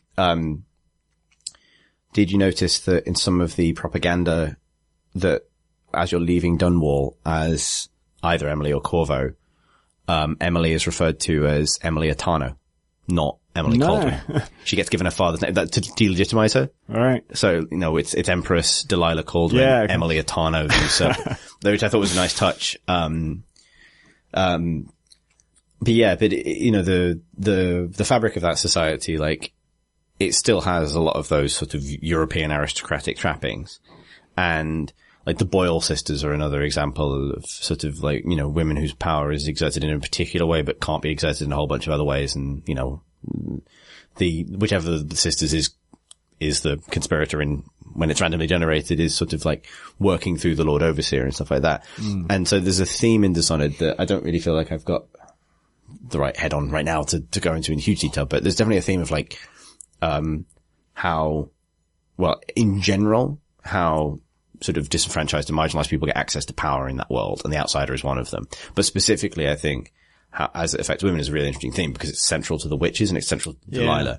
And it frames Emily very differently because Emily, like, in that environment, when you are breaking, however you choose to approach it and however you take down that coven of witches, because if you do the non-lethal thing, which I did, and you rob Brianna of her powers and she's heartbroken, you also rob all of the other witches of their power at the same time. Yeah. Do they die? They fall unconscious. Okay. So it depends. If the ones that are sitting on the owl, I think they die. So, the reason I ask is because there was I was reading a bunch of like, guides to sort of weird, half cheats and half like weird glitches you might have seen. And one of them was like, oh, I randomly got the achievement for killing 6 people in half a second, or whatever it is. And, it says, oh, if you activate the oraculum, and there are that many witches left, they all die, so you'll kill them all. So I only had one of them die, and it's because she fell into a bloodfly nest when she fell unconscious. And I tested that. I went and saved because I wanted to see if that was actually happened, and that I believe is what happens. The rest of them are unconscious. Yeah, I can believe that. But that made me I don't know, I found that again really heartbreaking because if you go and speak to the statue of Delilah in Brianna's office, after that, you have a conversation with Delilah, and she says, you've destroyed something beautiful. You have no right. Yeah, you have no right. And I genuinely felt like Emily Caldwin, unwitting agent of the patriarchy. Like, that was like, the sort of, because I was here to restore all these old power structures and shut down this rebellion that, I mean, yeah, it's bad, but I was like, oh, fucking hell, is it is it worse than what? Yeah. Actually, now that I think about it,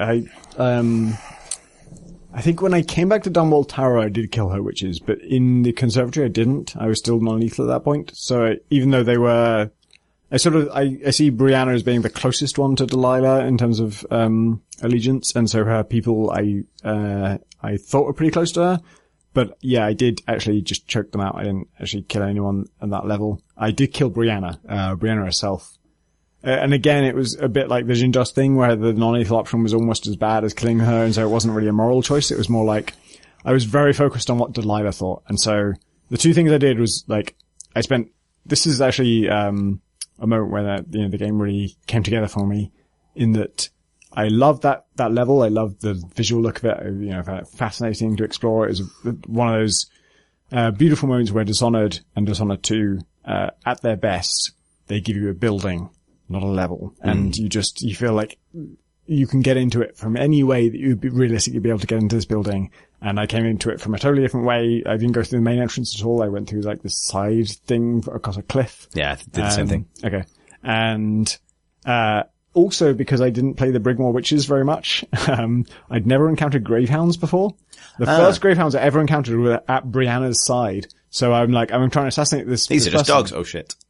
Yeah, so I this woman has a lot of protections because I had already, before I ever encountered her, I read the thing that says what bone charms she has, which is brilliant, by the way. I love that. And that was very, Shadow of Mordor. Wait, is that the name of that game? Yeah. Yeah. Presumably you mean the one with orcs. Yes. And in that game, you discover if you're going to assassinate someone, you first get intel on them and you find out, oh, they're immune to range attacks, or they're immune to melee attacks, or they're immune to this kind of thing. And so I must do some other kind of thing.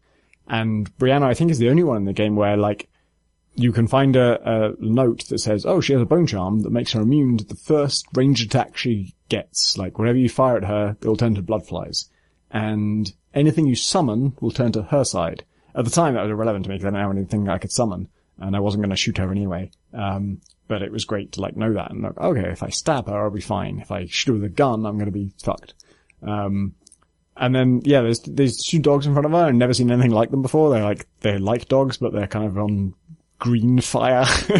And the first thing I ever did, like, to try and take her down was, I knew they were dogs. I knew they were going to attack me, and I was still trying to do it without, like, being detected too much.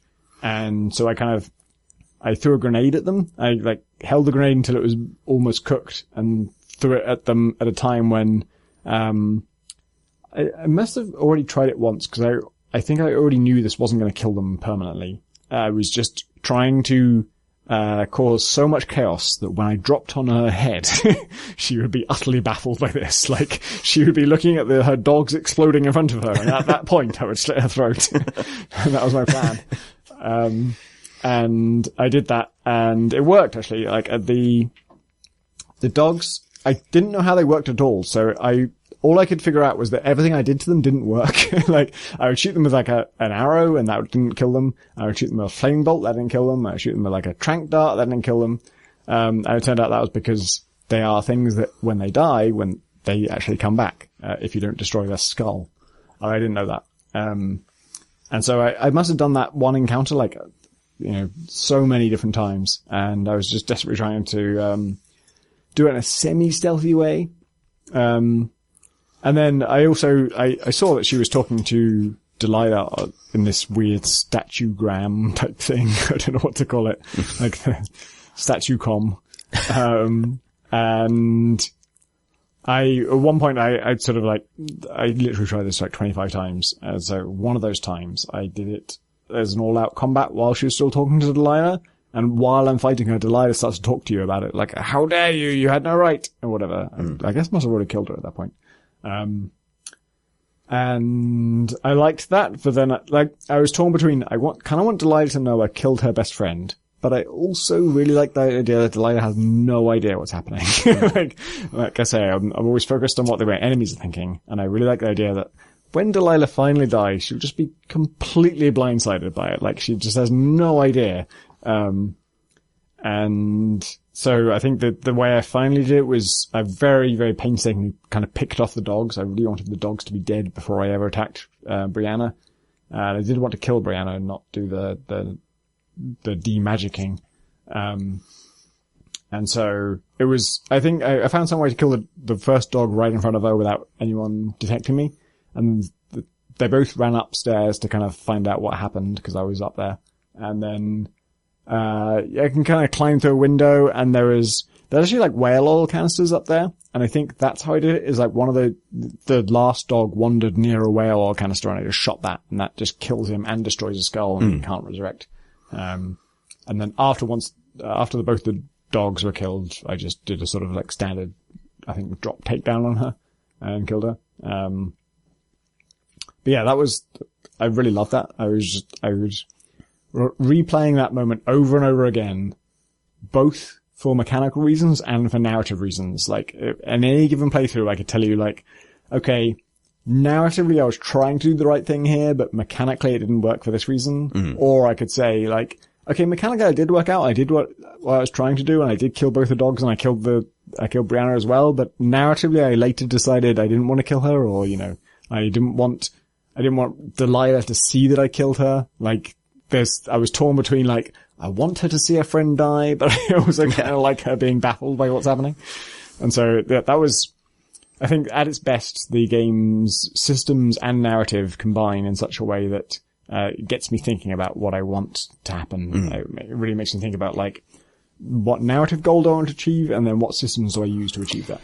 So I did entirely the non-lethal thing for the conservatory because I came to sympathize. And one thing I really like about the writing of Low Chaos Emily is one thing she says a few times is, like, when this is all over, I'm going to make it better. Like, it feels like you're shaping up the kind of empress she's going to be.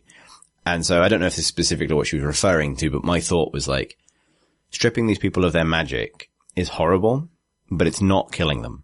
Like, crucially, it's not killing them. And I had it in my head that, like, when I've fixed this all, and I've, got my dad back and got my throne back, I'm changing this fucking society so that women who don't want to be arranged married don't have to become evil wizards, basically. That was my thought. And that led to some fun, like, my sort of, I did do a bit of experimenting with the stealth in this bit, actually, because I wanted to, you don't actually have to, but it feels a bit wrong. Like, if you just get the lenses and go straight to the oraculum and use it, which is the non-lethal way of taking down, Brianna, it lets you do that even if the witches around you are still kind of up and about. And it can kind of lead to some weird AI situations where they kind of see this happen. But I wanted to, like, clear the area around the oraculum, and that includes a lot of witches who are sort of patrolling, and that's fine.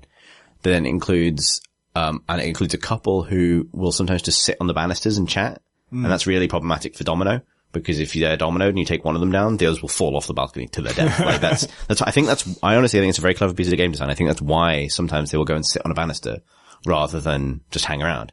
Because if you're playing non-lethally, it creates moments where Domino, obviously you can't get behind them because they're sat on a banister. Yeah. But also Domino's a huge risk because they're sat on a banister.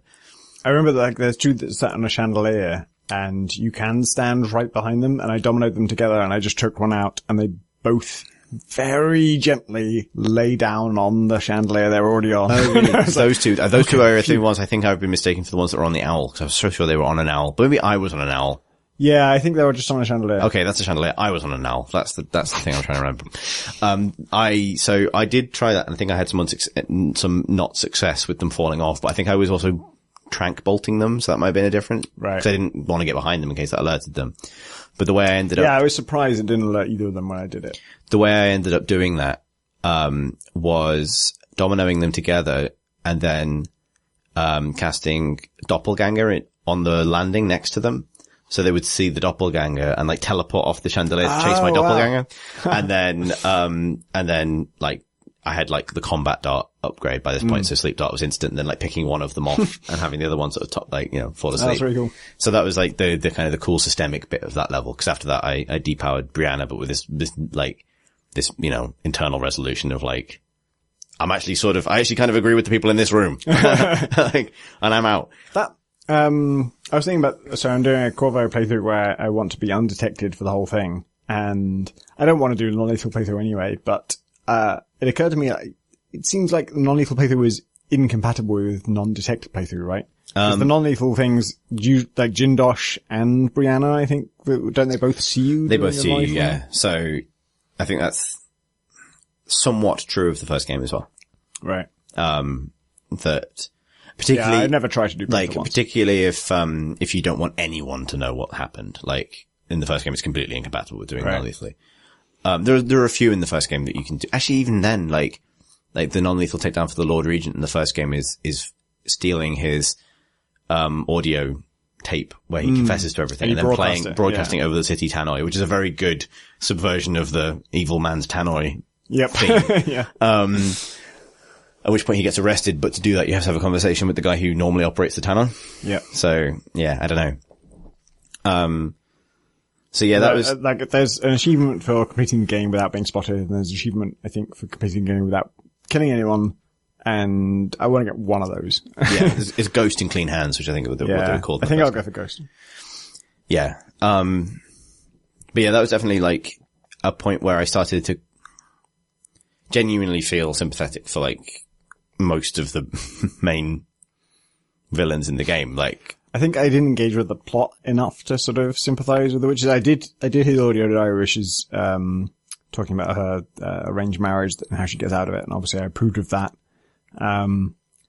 But for the rest of it, I think my main reaction to the witches was, that they were cool. Like, they are cool. They just look awesome. I don't know. And there's something about, like, I don't know why this got to me, but, like, on one of the, on the Dunwall Tower level, I was kind of like, I was mostly invested in killing them because I was really angry at Delilah and I wanted, like, all her people to die.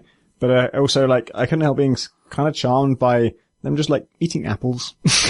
Yeah. Just eat an apple. There's something really, that's like, a person. There's something really, like, cool punk rock collective about the Witches that I find That's what I like them. like everyone else is kind of a stiff, right? Like you've got your own boat full of kind of cool, broken punk rock people, but like you are like the ultimate establishment figure in that game, right? To a greater or lesser extent, and so like it feels a bit like. Hello, fellow kids, to be like, oh, I'm a cool empress. Don't worry, I'm not like those other autocratic, unelected leaders. I'm hip. I'm hip with the black magic. I know they'd never do this, but the thing I kind of want from the plot is that, so the empress died when you were very young, and she was a great empress, and she like managed a society well, and Corvo is a great fighter, and you're a kid. And between the two of you, you don't really have the equipment to sort of like manage an empire that well. Yeah, and Emily even says that at the start, right? Like, yeah, so I would kind of love it if like the reason you get thrown off your throne is not because of some magic lady who just has infinite power and is totally invincible, but just you get outplayed by the Duke. Like he's just a better politician than you, and he just his armies are bigger, and he's just persuaded more people to ally with him, and he just overthrows you, and then you're in the situation where like. Shit, I failed at a political game because my mum wasn't around to help me with that. And so Corvo steps in and is like, well, either I solve this for you or you solve this for yourself. But either way, it's going to be by killing people. This is all I know. I don't know politics, but I know how to kill the 5 people who will stop this. That's the hour-long pilot episode for the HBO version of Dishonored. It totally is. Like that is, in the, where you don't just get you don't get the overthrow over with in the first 5 minutes of the game, but you actually spend an hour over it. Yeah. I have a lot of problems with the voice acting. I find a lot of the performances very sort of overdone and hammy. But the two I like are Emily, which is good because I was playing as Emily, and the Duke. I think the Duke is great.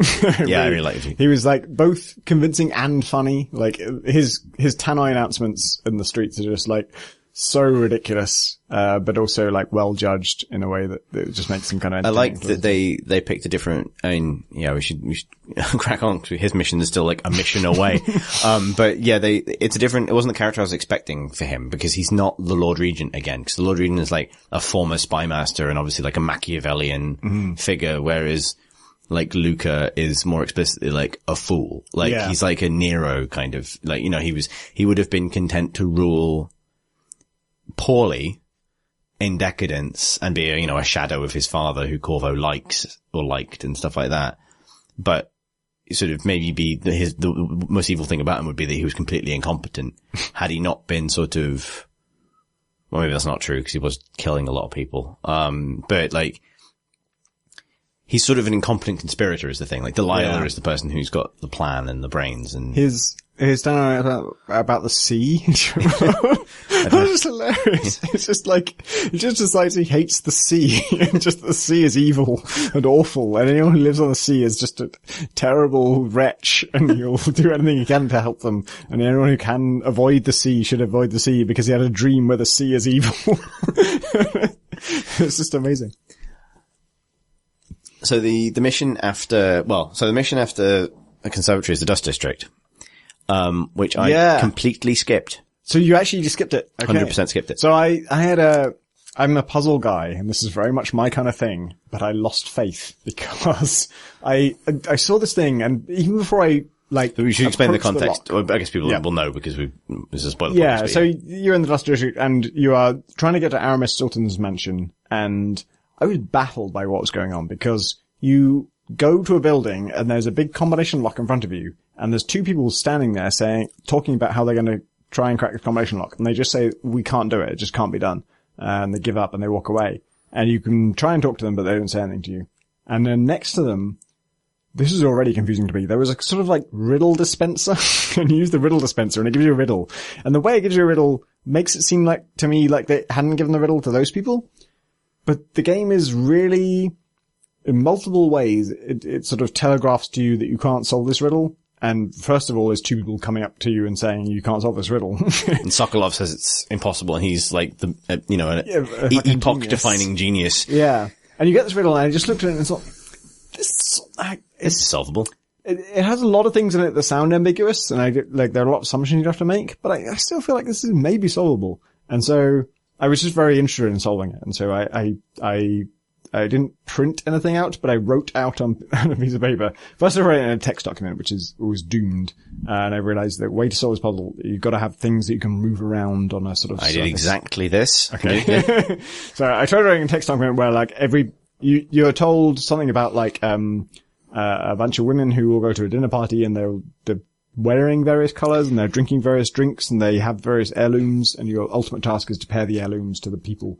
And in trying to kind of write down the information I had in a text document, it got wildly complicated and I couldn't do it. And I realized this would be much easier if I had these on pieces of paper that I can move around on a surface. And so I did that. And I basically did everything right. I kind of like approached it from the right perspective. It's a much more advanced logic puzzle than you would ever normally solve in a game like this. Usually it's, like in Mass Effect, it's Towers of Hanoi, right? Literally the Towers of Hanoi puzzle is it Mass Effect 2 or Mass Effect 1? I can't remember. I can't remember either. I think it's 2. Many games do that. Deus Ex Mankind Divided this year it wasn't quite Towers of Hanoi, but it was something very similar where you have kind of 3 things and you can only permute them in certain ways, and usually these puzzles are to find a secret. And it doesn't really matter if you get them right or wrong. And there's always a way to do it that isn't involving a puzzle, or the puzzle is trivially easy. And this is the thing where like, the puzzle is not trivially easy. It's quite difficult. It's going to require a certain amount of actual investment. And I tried it. I felt like the game was telling me you can't solve this. I felt like the game was telling me you're missing some information. The entire level is telling you, right? Like, these are the ways you go to find the solution. Yeah, it was like, kill this person and bring them to this person, or kill this other person and bring them to this person, or find another way. And I actually investigated the other way, and the other way was like, oh, you can maybe learn it from this other prisoner or something. It wasn't like solve the riddle, right? And so I felt like the game was really strong telling me you can't solve the riddle, but I was still like, oh, I think I can solve the riddle. And I tried solving the riddle, and when I cut out little bits of paper and I came up with a solution that I was very ready to accept that this was the wrong solution, because the first thing that happened was I came to a contradiction. I came to like a thing where I'm like, okay, it has to go there. And then like what I was left with was, oh shit, that doesn't make any sense. That can't work. And so I had to back step like 3 steps and then like, I think this was alright by this point. And then I think maybe the solution is this, and that doesn't lead to a contradiction. So I'm going to try this. And I tried that and it said no.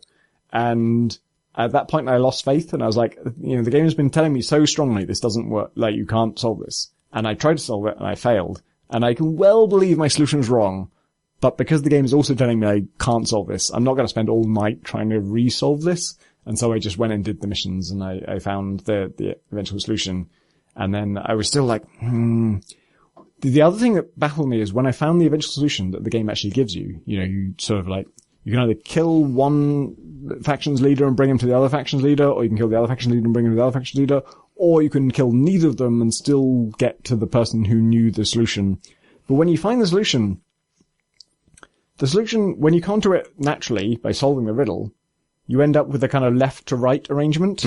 And I had entered it that way, and it hadn't worked. And then when I found the solution by the game giving it to me, it was in totally the wrong order. And the order was such that it directly contradicted the first clue the riddle gives you. It was like, this person is on the far left, and the solution it gave me, that person was not the first. Apparently the order doesn't matter when you're entering into the door. It turns out it doesn't matter at all, which is strange, because A, the riddle, if you solve it, gives you a very clear order in which to enter them. And B, if there is no order, if the order doesn't matter, there's no reason for Jindos to have made 2 sets of tumblers. You only need 1 set of tumblers in that case. So yeah, and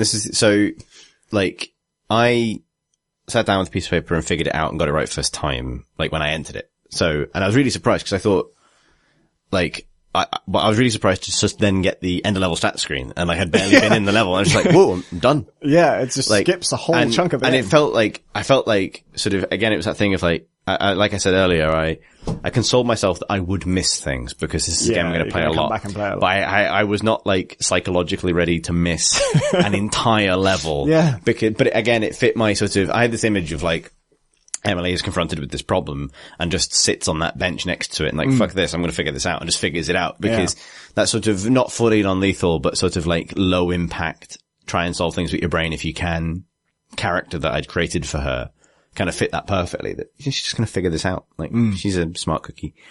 And I was genuinely proud of myself for figuring it out as well, because there's an achievement for it. Yeah. And also, like, I think I'd seen your tweet about it, and I ended up, and I couldn't not, so I didn't want to spoil anything for people, so I just tweeted a picture of the achievement, which is like, it's not a big spoiler if you don't know anything about the game, so it's like, solve the Gin Josh lock without any clues. And I got people reply on Twitter saying, that's possible? Like, and so that, was like a little glow of like, I'm the best. Which, I think once you figure out how it works as a riddle, it's actually not that complicated. Like, it's not like amazing feat of logic necessarily. You just got to kind of see what it is, which is like a matrix of different attributes that will only fit in one order. The tricky things about it was like, when I first read it, and I thought that I was still sort of seeing it as a thing that couldn't be solved because it was so set up to be a thing that couldn't be solved. And there are, it's about 5 women at a table, and they're all sitting in 5 different positions. And as it turns out, they're all drinking 5 different drinks, and they all have 5 different heirlooms. They're all wearing 5 different colors. And they're from 5 different places. Yes. But the way it's phrased, actually, it's like all riddles, there's a bunch of assumptions that, there are some assumptions you can make and some assumptions you can't make. And the phrasing of it really requires you to make some assumption leaps, because it says that this person's dressed it's randomized, so that the actual, like, colors and places and things are all different for each person. For me, it was something like, this person's all in red, this person's all in green, this person's all in purple, this person has a white jacket, and this person has a blue hat. And immediately I'm like, you could wear a blue hat and a white jacket. Yeah. The whole puzzle hinges on, it will specifically reference 2 people in one sentence that could be the same person, or they could be 2 different people. So I made a guess based more on like game logic than logic at that point, which is like, this feels like a 5x5 grid. Yeah, and as soon as you start separating garments, then it stops being a 5x5 grid and becomes like exponentially more complicated. Yeah, my deduction was like, if I can't assume this, I can't solve this puzzle. So I gotta assume this. And I think I got a little bit lucky because the riddle itself is randomized, and my core assumption turned out to be right. Like, I put everything that didn't contradict it onto the person on the left and extrapolated like sideways from there. And I found that with a few tweaks that worked. Like, I had like an anchor to kind of build the solution around. I think I know where I went wrong the first time, because, I sort of screwed it up the second time as well. And I figured out it led to a contradiction, and I knew where to backtrack this time. And it was because I'd already had to make a bunch of assumptions, and so I was kind of trying to sort of go with the puzzle and see what things it was saying. And there's a key piece of information is that one person says X, and the person next to them is so surprised they spill their neighbor's rum, or their neighbor's beer, or their neighbor's whiskey, or whatever. And you can read that as A surprises B, and B spills C's rum. Or A surprises B and B spills A's rum. Exactly, yeah. And it's one of those things where, like, technically it could be ABA, but the way it's phrased sounds like it's ABC. And so the first time I did it, I assumed it was ABC, and that's like figuring out that it was ABA was like the key to my solution. Exactly, yeah. When I did it the second time, ABC led to a contradiction, and ABA didn't. And I'm like, okay, it's weird, but it's ABA. And yeah, that turned out to be. But like, kudos to this, to being probably the best actual logic puzzle in a game like this. Definitely. And it felt... It was fun to solve, and... It makes no sense that this guy's front door can be unlocked by a smart enough person. Regardless. Unless you sort of accept that, like, the game does have a kind of a premise of everyone in it is pretty stupid. Like, you listen to guards talking, and there's this one particular bark that they have when they're idle, and they're like, the reading thing. There's that. Yeah, there's reading is a big deal, and there's some people who are ashamed of not being able to read, and some people are learning to read. Then there's the guy who says like, so if I've got my 2, and I give this guy the 1, I've still got my 1. But what if he eats the 1? Or if I eat the 1? And it's just like, it's arithmetic involving numbers from 1 to 2, and he's really struggling with it. And so it feels like the game's kind of general perception of people is that the education isn't very high standard. Yeah.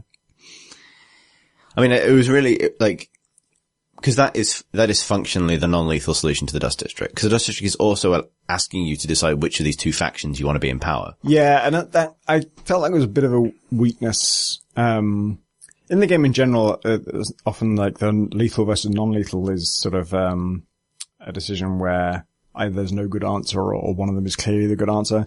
And then do you want the Overseers or the Howlers to win? It's like, they go so far out of their way to show you the Overseers and the Howlers are both fucking pieces of shit, and they're just awful. And it's like, there's no interesting decision to make there, I don't think. Neither of them are good. It's a weird example. It's the only example where the sort of the best decision is to do nothing. Yeah. Like, and it's you do still have a lot of freedom. So you can skip the whole thing by solving a Jindosh lock, or you can kill them both, or you can knock them both out and send them both to the mines. Did you see that? No, I didn't see this one. Okay, so, both of them, either one of them that you don't like, you can either kill them, or there is a, did you get into Durante's room? As I say, I didn't do that mission. Okay, so you literally skipped the whole thing.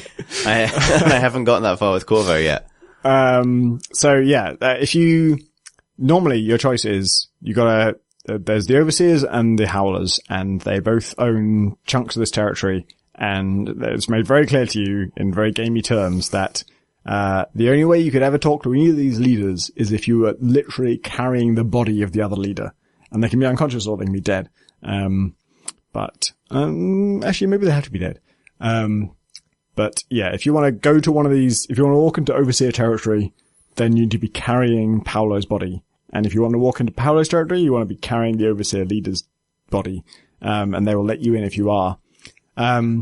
But all of it hinges, so I was coming at it from, I tried Jindosh's lock and my first solution was rejected, and I could well believe my solution was wrong for the riddle. I was like, well prepared for that. But I also was so unsure as to whether the right solution would even work. It was so heavily implied to me that there was no way to solve this that, I was like, okay, well, I tried to solve it logically, it didn't work, so I'll do what you're saying.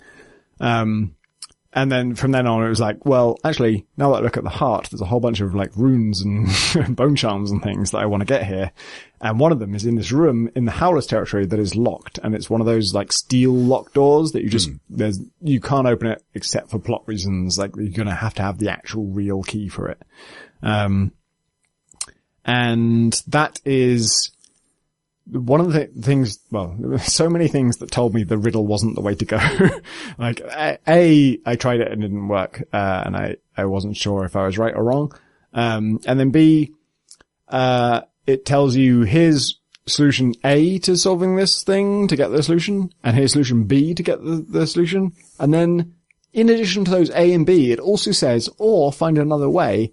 And it pretty quickly becomes clear that the other way is to break into Durante's room, and he's a Howler who has been, since captured by the Overseers, and so both of them kind of have a claim to him. Like, his room is literally in literally in Howler's territory, but he himself is in Overseer's territory, but then when you go and find him, he's dead, and he just has a key on him, which unlocks his room in Howler's territory. But he is the guy who knows how to open the Jindosh lock, and he has the solution. He's like, the actual solution is written in his room. If you kill one of the leaders and bring them to the other one, I don't think this counts if you only knock them out, but if you actually kill them and you bring them to the other one, they will just tell you, because the Overseer people captured Durante, so they have all his possessions, and I think the Howlers, I've never tried it this way, but I suspect if you kill the Overseer leader and bring them to the Howlers, that the Howler leader just knows Durante's secrets and tells you. But even if you do both those things, there is a bone charm in Durante's room, so you need the key to Durante's room, so you basically need to do both. You need to clean out both those places.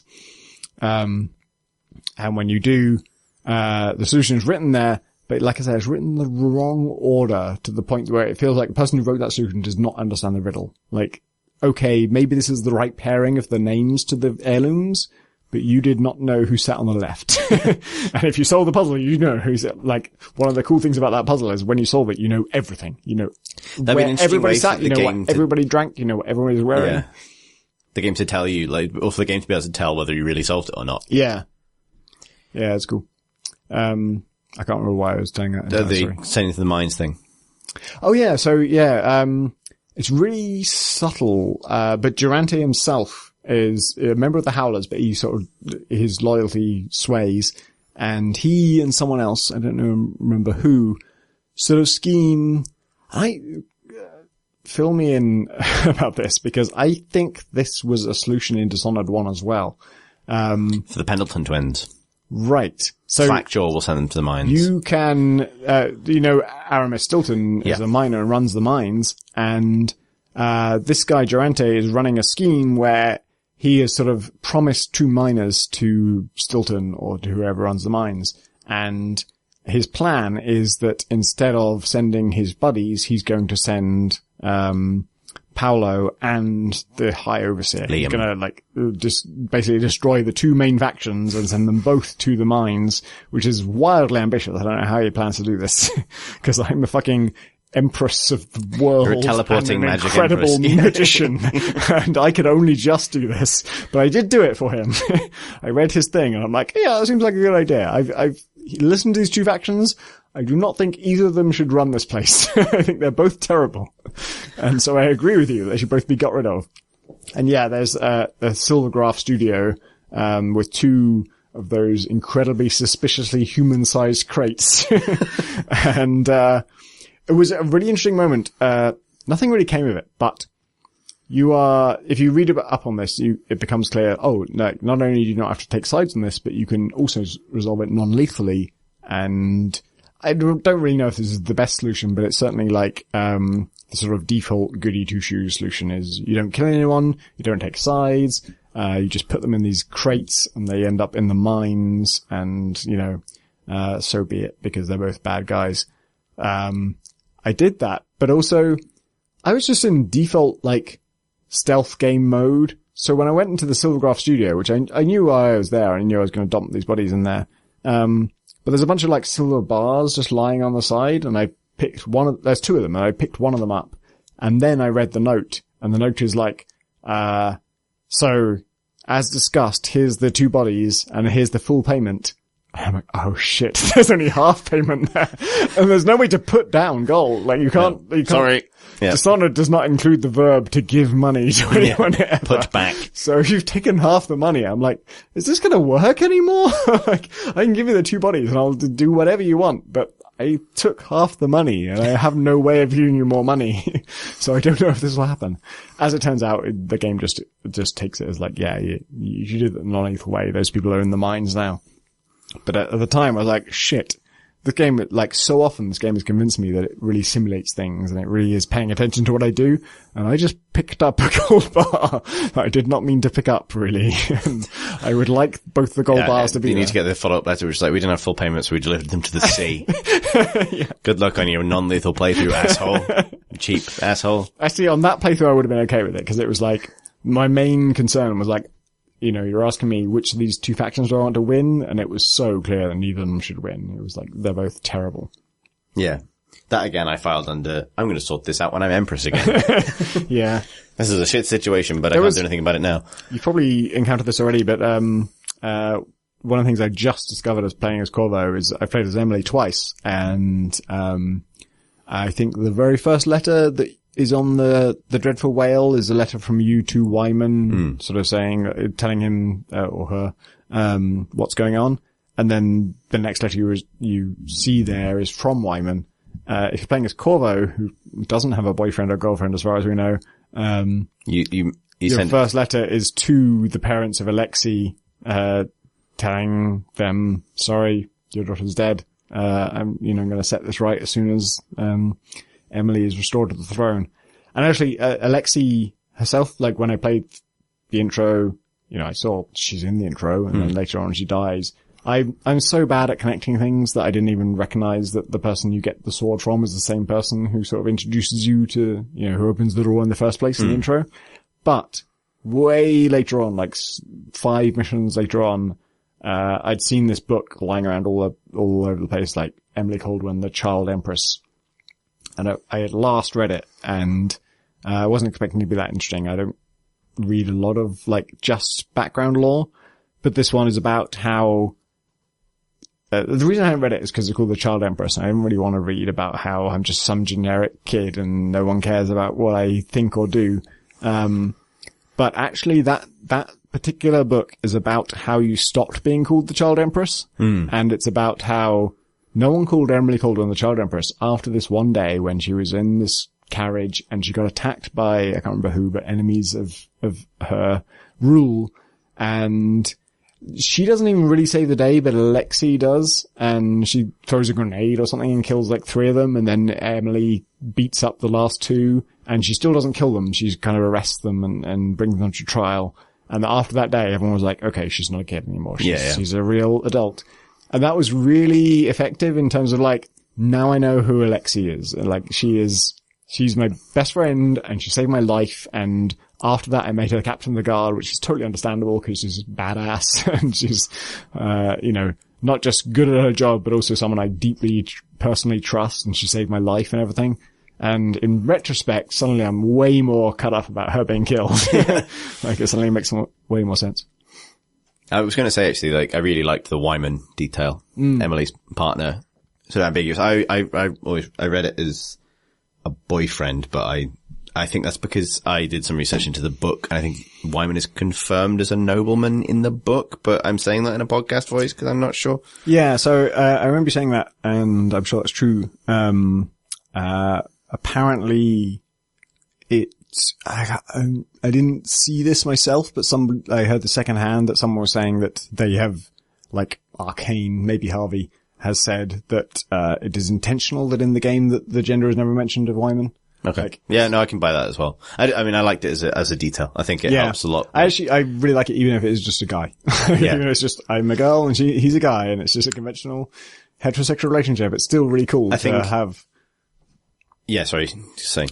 That's way better than trying to leave it open-ended. Like, if you say, oh, we don't want to impose anything on the player and he or she should be free to imagine whatever he or she wants to imagine. I still think, like, particularly as a female protagonist, it's really rare to just have a boyfriend. Yeah, I actually, for that reason, like, I think, so it's tricky territory for games to navigate, but female, protagonists are very rarely given, like, romantic relationships anyway, because, some aspect of the male gaze in the way female characters are designed for games sort of always has the protagonist to be single, essentially, and, married to the player or, something like that. But also, particularly, they seem to shy away from having women who the player controls show, like, romantic interest in men, really. Yeah. Like, often, I think, to avoid, some sense that they might alienate a straight male player. Yeah. So I liked the idea that, she has an off-camera partner. Like, I like that idea either way, but whether, whether Wyman is male or female, but I think, for me, it felt particularly sort of, I guess, unusual relative to other games of this type. Like, to have that be the case. So that brings us to, we should get on to cracking this lab, because I appreciate that we've been talking about Dishonored for 2 hours and 20 minutes. Jesus, right? You can complete Dishonored faster than it has taken us to complete Dishonored. So after the Dust District, you go to Artemis Dilton's Manor, and this was a detail, like the mechanic of this level is something that I think had been spoiled for me. In some marketing material. It might have even been, actually no, it was on the preview trip. That's why I fucking knew what was going to happen. It was, strangely, it was spoiled for me, and yet I somehow conflated it with the Clockwork Mansion. And so, because I knew I'd done the Clockwork Mansion, I was not expecting another high concept manor. Once I played it, I was like, oh yeah, I do remember someone saying you could transport in time. Actually, I would say, like the Clockwork Manor, this felt like another level that I want to go back to and try again. Because my first time through it felt like fudging, because the high concept of Stilton's Manor is time travel, that you have access to 2 timelines. What's the time difference? 3 years. 3 years, okay. Because it's the night that they summoned Delilah back from the void. Yeah. Because I actually thought at first there were some problems with this, because one of the things the guards will say when they're in full alert mode is, I hope it's not that damn crown killer. And I thought, is that anachronistic? Like, initially I thought, is that a bug? Because it is one of the guard's standard lines the rest of the game. But it isn't, because Alexandria in Grim Alex mode, in Crown Killer mode, is at the ritual. Yes. So the Crown Killer clearly existed at that time. So so that actually does work. It's been a long going. 3 years. And like, there's some nice Emily lines, like, I wonder what I was doing now. Yeah. Cause, you know, she would have only been 3 years younger, so it's not like she was a kid or anything. Yeah. But yeah, you go 3 years back in the past and you can switch between the two timelines, which... So, we don't want to spoil what it is, but there is another game in which you can do this. Yeah. And recently, it came out before Dishonored 2. And it's a bit of a shame, really, because I think if I'd never encountered this before, I would have been a whole order of magnitude more impressed. I think I had a similar experience, and it's interesting that it's the same idea, which is to have two timelines, because there are games that have, like, Singularity was a pretty good 7 out of 10 shooter from a few years ago that allowed you to switch environments between the past and present versions of themselves. But that was like, each was like a fixed state of the world. Yeah. Whereas in this iteration, in the 2016 iteration of this idea in games, the two timelines are both happening at the same time. Yeah. So, and I think that's different to the other game that does this recently. No, it's not. Oh, it's the same. Okay. But so, we can't spoil another game inside the Dishonored spoiler cast. So, but in Dishonored 2, you can look into the other timeline simultaneously and sort of see events unfolding in both timelines at once, which kind of really rams home the fact that they're both running at the same time. And so, like, you know, T plus 5 minutes in one is T plus 5 minutes in the other. Yeah. Regardless of that is true in both of the games we're talking about. But yeah. So it allows you to, like, because it does the cardinal sin of taking away your powers and stuff and replacing it with time travel. That actually does bother me. I think it was fine for one playthrough, but I'm on my third playthrough now, but my second playthrough, I was really like, I'm gonna have to do this one again. And like, I found some interesting ways to do it, but it's really like having one power. It's not like you have no powers, you have one power.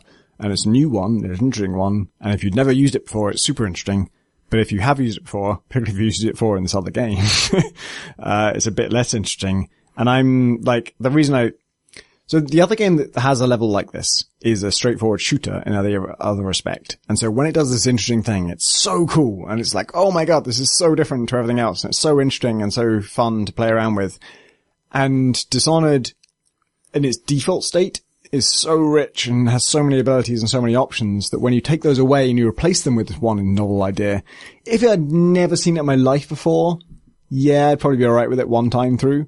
I was alright with it one time through. But then the second time through, I was thinking, I sort of did this once already. Yeah. I don't have another way of doing this. If you take away all my other powers, I can only do the one way. So yeah, so like I found myself sort of fudging through it the first time, and maybe another time I might try and solve a few more of the puzzles that get you runes and stuff, like the time puzzles. Some of them are cool, like incinerating a dog's carcass so it can't spawn blood spies in the future. The first time through I did it, I found I found the flooded basement rune, which is, there's a special achievement for that because they sort of recognize it's a pain in the ass to do, and you do it. And there are lots of puzzles, that involve specifically changing something in the past in order to affect something in the future, which is cool. And then on the second time through, I was like, I knew I wasn't going to like doing this a second time, and so I'm just going to breeze through it. I did breeze through it, and you can breeze through it, and it's very fast. And then I got out of it, and what actually happened was, I tweeted about this, but I got all the way back to the boat, and then my only options were like, no, I still want to stay here, or say nothing. Where is my option to just say I want to go? And then I was, I didn't actually observe the seance in the past that tells me how Delilah is immortal. All I did was I dealt with, Aramis Stilton, who is not even part of the objective. He's just a guy who's just there. And, you know that in the present day, he is mad. And if you go into the past, you can change that by either knocking him out or killing him, or you can do nothing at all, which is what I did. I just, I decided that I wanted to knock him out because I'd done that the first time through, and I knew it was a good thing to do. So I did it the second time through, and I knocked him out, and I took him out of his courtyard, and I left, and I just went all the way back to the start. And then I found out I knew I forgot to do something. That was not the objective of the goal. That was not what I was trying to do. No one really cares what happened to Aramis Stilton. I was supposed to observe what happened to Delilah, and I didn't do that. And, you're not allowed to take information you already know from a previous playthrough forwards. There's many interesting things that happen if you do that. One is, so it is, even on multiple playthroughs, it's an awesome mission in that, whatever you do in the past dramatically affects the present. And even on my first playthrough, I was a little bit cynical about it because I'd already seen this mechanic done in another game, and I'd seen some puzzles that depended on me doing stuff in the past, and my favorite one was like, you go to the future and there's a safe that's locked, and you don't know what the combination is. You go to the past and there's a safe that's got the combination locked, you know what the combination is. You go to the future, the safe is broken, everything is stolen already, but the door is on the floor. And when you look at the door on the floor, it's on the combination that it would have been in when it was finally unlocked. So whoever did steal it did know the combination, and so you know the combination from what they entered before they destroyed the safe. And so you go back in time and then you enter that combination and you get to steal the stuff. And there's a whole load of puzzles that are just like that are just kind of about like traveling in time. There's more of them than I realized actually. And so on my second playthrough, I was even on my first playthrough, I was like, oh god, this is going to be a pain in the ass to play through again, because I don't have any of my abilities. I want to use Domino, I want to use Blink, I want to use, Far Reach. I want to use all this stuff, and I can't. And I still stand by that. The basic business of dealing with guards is much less fun on this mission than it is on other missions, because on other missions I have so many options and I can do it so many different ways. But on my second playthrough, I was like, oh, fuck this, okay, yeah, I'm just going to rush through it then. And I did rush through it, and I did it, and I succeeded. And I actually, I had done all the objectives, and I got to the end of it, and I was just like, just before I'd done this mission, I had sort of reached that point where I'd got all of the main powers I wanted, and all the spare runes I had stocked up. I decided I'm going to spend them on bone charm crafting, because some of the bone charms I've got are kind of okay, and I want them to be 4 times as effective, which is what you can do with bone charm crafting. And in particular, I never had this one before, but I finally found the one that increases sneaking speed. Right, yeah. And if you do that 4 times, sneaking speed is super fast, and it's actually like, it's faster than running, and it's really, really good. It's the only bone charm that's actually been like genuinely super effective. So I did that. I was really invested in my playthrough, and then that was when Aramis Stilton's mission happened, and that was the one I didn't really look forward to doing again. And I rushed through it, and after I rushed through it, I knew I hadn't done that mission well, and I was starting to, set on the Duke's villa. And I found, not only did I not enjoy doing that mission again, but I just didn't care about a playthrough anymore. I just didn't care who this person was. I had lost all investment that I had in my whole playthrough. And, I suddenly realized, like, skipping this mission, sort of blowing through it and doing it in this way that didn't make sense for my character had ruined the whole game. I was just not going to be able to play from now on. And so instead, I went back and I loaded my save game from before the whole mission, and I decided, I'm going to go through this, and even though I've done it before, I'm going to find every single bone charm and every single rune, and I'm going to go through every single thing. And in doing so, I discovered, like, at least 2 time travel puzzles I didn't know about before. Like the reinforced windows one. Did you do that one? I don't think I did that one.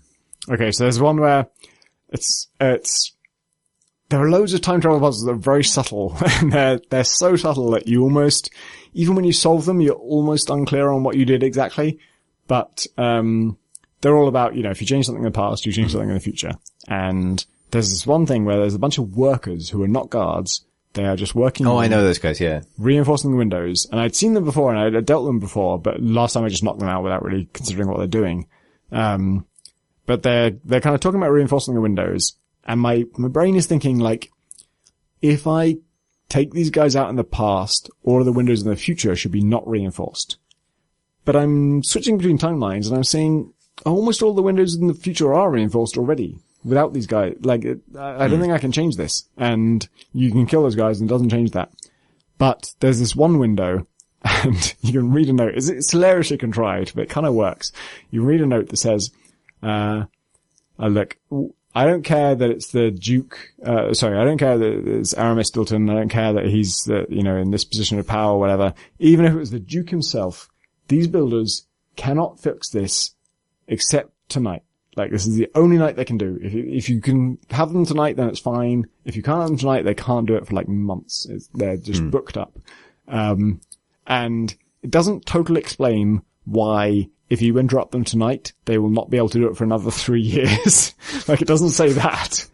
But it just hints to you that, like, it's more than just tonight. If you knock these guys out, they're in the middle of a job. If you knock them out, that job doesn't get done. It doesn't really fully explain why it doesn't get done for 3 years, but it says there's a reason it doesn't get done tomorrow night. There's a reason it doesn't get done this week. And because it's reinforcing windows, I know there's something mechanically significant about this. Like, if I take these guys out, I don't know what window is not going to be reinforced, but some window is not going to be reinforced if I take these guys out. And it's not about killing them. It's, just they can't do their job tonight. And that like letter was enough to tip me off to that. And yeah, there's some bone charm or rune that is up in the attic. And the only way you can get to it is if they don't reinforce that window in the past, so that in the future the window is open, and then you walk through the window, and then the past there's a chandelier you can stand on, and then I can't remember which timeline it's in, but in one of the timelines there's a rafter from the attic that's bent down, and you can climb up it. Yeah, I did that the other way, I think, through the by raising the chandelier so I could get onto the one that okay, right. And then once you get up in there, like, that's where the bone charm is, or the whatever it is. You get it. And then just, like, I'm up in the attic, and I know I had to go into the past to get up here. And then I'm just curious about, what if I go into the future while I'm up here? And you go up in the future, and there's no way out of it. You're stuck in the attic if you were stuck in the future. And there's just, like, every shelf of every bookcase in there has a different thing. Like, there's all the tranquilizer darts you could want. There's all the spring razors you could want. There's all the grenades you could want. They really stocked it up with razors. Yeah, it's like, we can't give you a bone charmer or a rune because that would be detectable by heart. But if you came here for the bone charm or the rune in the past and then you thought to switch to the future, you get all this other loot. And it's really nice done. Something that I wish honestly should work, and I would normally pick holes in the logic of the game. I tried this, but you just get barked at by a dog. Is go back outside to where the entrance to the house is in the future. Go to the past, and then just try and walk in, because at that point you are the completely undisposed empress. Like, you were just the empress, right? Like, they get pissed off at you, right? Yeah, it's like there's an intruder, right? So, yeah. But what it should be is like, take the fucking mask off. Be like, hey, I'm Empress Emily Cauldron. I am the Empress. I know you weren't expecting me, but I really need to come in. Yeah. Like, look, my face is on all the money. So, what did you do to Aramis Stilton? Nothing. You did nothing? Yeah. Because I actually didn't think to do anything to him, because I didn't want to fuck up the timelines. Yeah. So that's a wise precaution. I didn't take that precaution. So he's out at the little gazebo yep. with the book that has the code for the door. Yep. I sort of went basically like, figured out where he was using like looking through the glass, looking through the lens to kind of see the past. And then like wait till he turned around, then like materialized in the past, read the book, and then immediately switched back to the present behind him, and then snuck back into the house and did it that way. So yeah, I didn't knock him out or kill him or anything. Right. So it's, I've never tried that. I've knocked him out, and I think I've killed him. I don't think I've ever not done either. The first time I did it, I wasn't really planning to knock him out. I didn't have an idea of what I was going to do. And I got there and I read the code, and I was like, okay, I got the code. And then I was like, oh shit, there's Aramis Stilton. I'm like, well, I'm not going to kill him. I don't have any beef with him. I guess I'll knock him out. And I knocked him out. And then immediately he says, by knocking out Aramis Stilton, I've changed the past. But how? And I'm like, I don't know. Let's find out. So I carried him with me, and I left the whole place. And I'd been a little bit harsh on that mission because it's very much a novelty mission, and the novelty had been worn off by this other game that also did that mission. And so I was a little bit harsh on it, and even though what it was doing was cool, I was a little bit like, I kind of seen this idea before, and I'm annoyed that you took my abilities away. And then I knocked out Aramis Stilton, and I didn't know why I was doing it. I was like, I didn't know why I was doing this. But then Emily said something about like, she said she changed the past, and then at some point she kind of said like she sort of saved him from seeing whatever sent him mad. Yeah. I was like, oh, that's a good idea. I didn't think of that, but good idea, me. Apparently I did that. And then you go back to the past, so you go back to the present, and his mansion is just like, in every bit as much splendor as it was in the past. Oh, wow. It's in the daytime. And it's full of staff and maids and stuff. And the first thing you hear is, it's very contrived, but it kind of works, is one housekeeper talking to another saying, do you know when Aramis will be back? Because I want to beat out these rugs, but I know because of his asthma it'll, make him choke and stuff, because he, spent all these years in the mines. And so it basically tells you, like, Aramis is not here, but here we all are. He owns this house. We still live here. And then, sorry, I'm very interested to hear about this. Because there's a huge effect of this that I didn't notice at all. I didn't notice till I did a second playthrough. I did it a different way. And then after my second playthrough, I heard about someone telling me how it works out differently. I think it's just Phil saying, like, how you deal with this guy dramatically determines the future.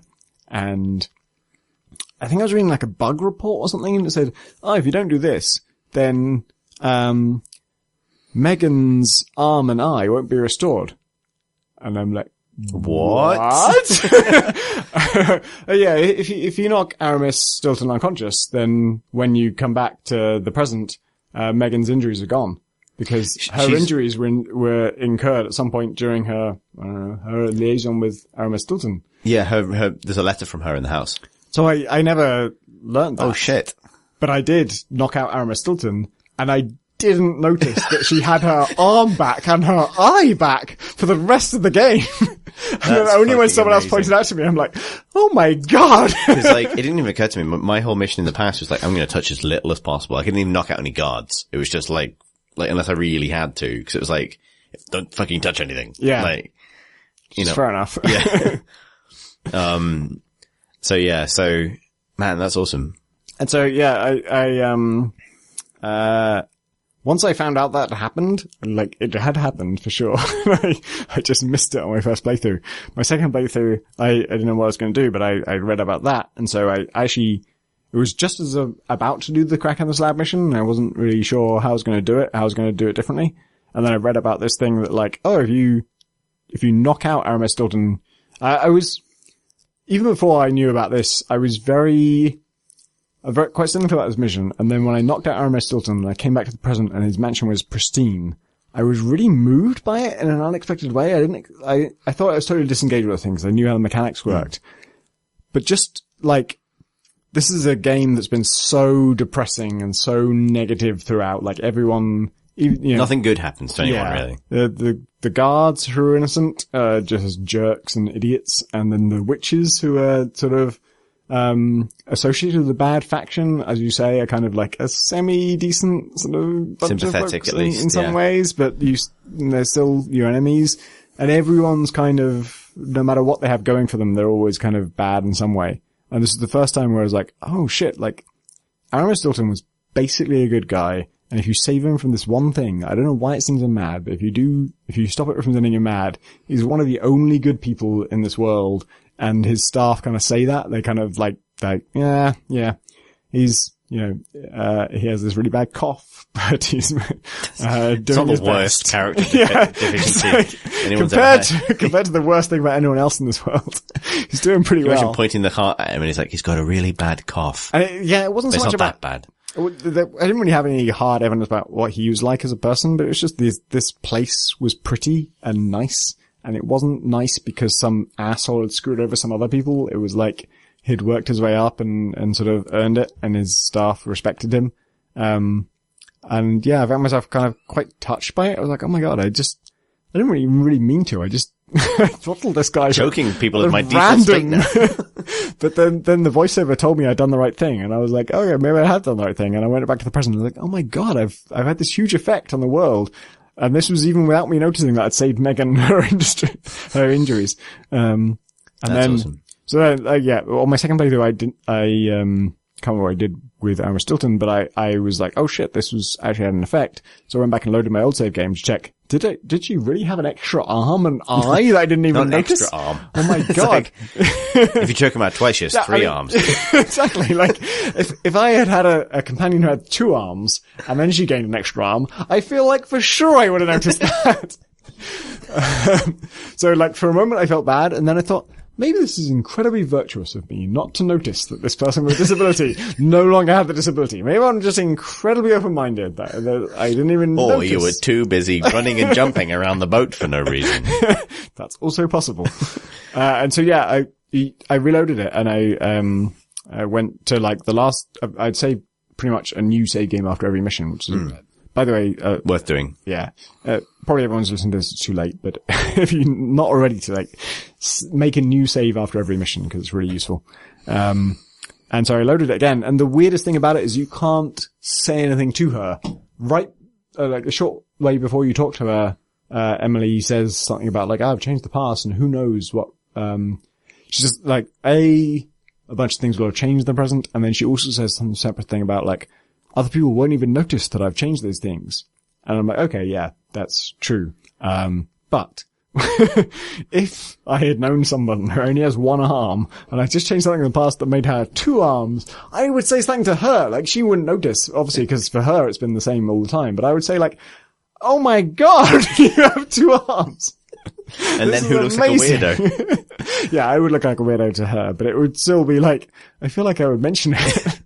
I mean, it's established in dialogue that like Emily or Corvo doesn't tell Sokolov or Megan what happened in the manor. Yeah. Like it's sort of like Sokolov has a line. She's like, I don't know why you're not telling us, but however you found this out. When I came back from Clockwork Mansion and Megan says something like, I bet you have a story to tell. And I'm like, yeah, let me tell you about the story about how I screwed over this guy. Yeah. I think there is someone, shit, I can't remember her name, but if you knock out Aramis Stilton, when you come back to the Dust District, it's way better. And the Duke is still talking over the Tannoy, but he's talking about something that the Aramis Stilton made him do, and it's better. And there is someone whose name I don't recall, who's kind of working in an office, and she's kind of taken charge of the Dust District, and she's trying to make things better. Does this sound anything? Well, as I say, I didn't do anything in the past, so I didn't see it. Could it be, Mindy? Luca is the Duke. Yeah. Shit, I can't He lives on the second either floor. of her names. She has two names. I can't remember them. But you can talk to her and there's a whole like dialogue between you and her about, the future of the Dust District. Oh, cool. It might be something to do with actually the fact that I didn't side with either faction. Like if you take out both the factions and then you also knock out Aramis Stilton, then she's the one who takes over, maybe. She seems like a good person, but it also seemed like I should have already known who she was, and I didn't. As I say, like, do not know. But it's amazing the depth that mission goes to, because as you say, it's a bit of a risky prospect for them, because it is more of a binary proposition and more of a puzzle. Yeah. But it kind of becomes Dishonored-y because of the amount that it respects the decisions that you make. Right? Like, even though the core mechanic is not something you'd want to see repeated maybe from more than one level. So the mission after that is the mission to take down the Duke. I love that he has a double. That's such a good idea. So Brianna and him, the two kind of, I feel like, classic examples of a great way to do an assassination target in an assassination game. Brianna has two bone charms that protect her from assassination in different ways, and researching them beforehand gets you that information, and you know to approach her a different way. Like shooting with a crossbow bolt is not going to work because it's going to turn into blood flies. And the Duke, I almost wished I wasn't told this, that I had to go and find it out, that he has a double, and that would have been so amazing to kind of like find a perfect way to assassinate the Duke and then kill him and be like, I don't know how they're communicated to the player exactly, but just to be told like, that wasn't the Duke. He, like, one of his ways he protects himself against assassination is he has a identical twin. Yeah. Or whatever it is. So, I wasn't sure what I was going to do going into this level, and it's a beautiful environment. It's one thing I want to say. Like, it's an extraordinarily modern looking building. They show you in the sort of illustrated, story bits where it's just a voiceover and some illustrations. They show this beautiful, like, it almost like a Sydney Opera House. It's a very stylish mansion. And, they show you that and I was like, oh my God, that looks so cool to infiltrate. And then you start the mission and it's the streets again. And I don't know when it was exactly, but at some point I thought I was seeing the Duke's Mansion, and it was way more boxy and boring than I thought it was going to be. And I was like, oh man, I'm so disappointed that it's not like that screenshot. And then it turns out that was just like the station, and then you go to the actual Duke's Mansion. It's Extraordinary. Not only exactly like what the illustration looked like, but then I climbed on the roof, and it's these huge wooden, they're almost like propeller blades, these huge like aerodynamic, beautifully curved things. And not only are they like beautifully curved, but when you get up close to them, like the sort of lacquer and varnish on them reflects the light in the exact right way, and it's just like everything about it is so perfect. It's because it's almost like a modernist building. Like you're even though the game is set in sort of the Dishonored equivalent of like the 1850s or something like that. You know, obviously the technology is very different, and the society is very different in some ways, and it feels like you sort of fast forwarded to like almost past Art Deco, right? Like whatever that universe's version of that would be. It reminded me of it reminded me of the Maltese Falcon for some reason. It has like, when it has that kind of like, it's almost like film noir, crime boss mansion kind of feel to it. Like the sort of, some sort of, like a Humphrey Bogart character should be like ending an adventure there as well. Like there's a noir element to Dishonored in some ways, and that maybe is one of the ways it fits.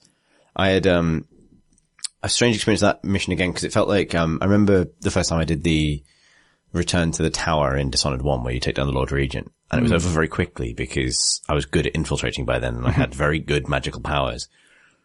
And, through a sort of trying to take an aerial route and careful listening to guards and stuff, I actually found the real Duke straight away in his study.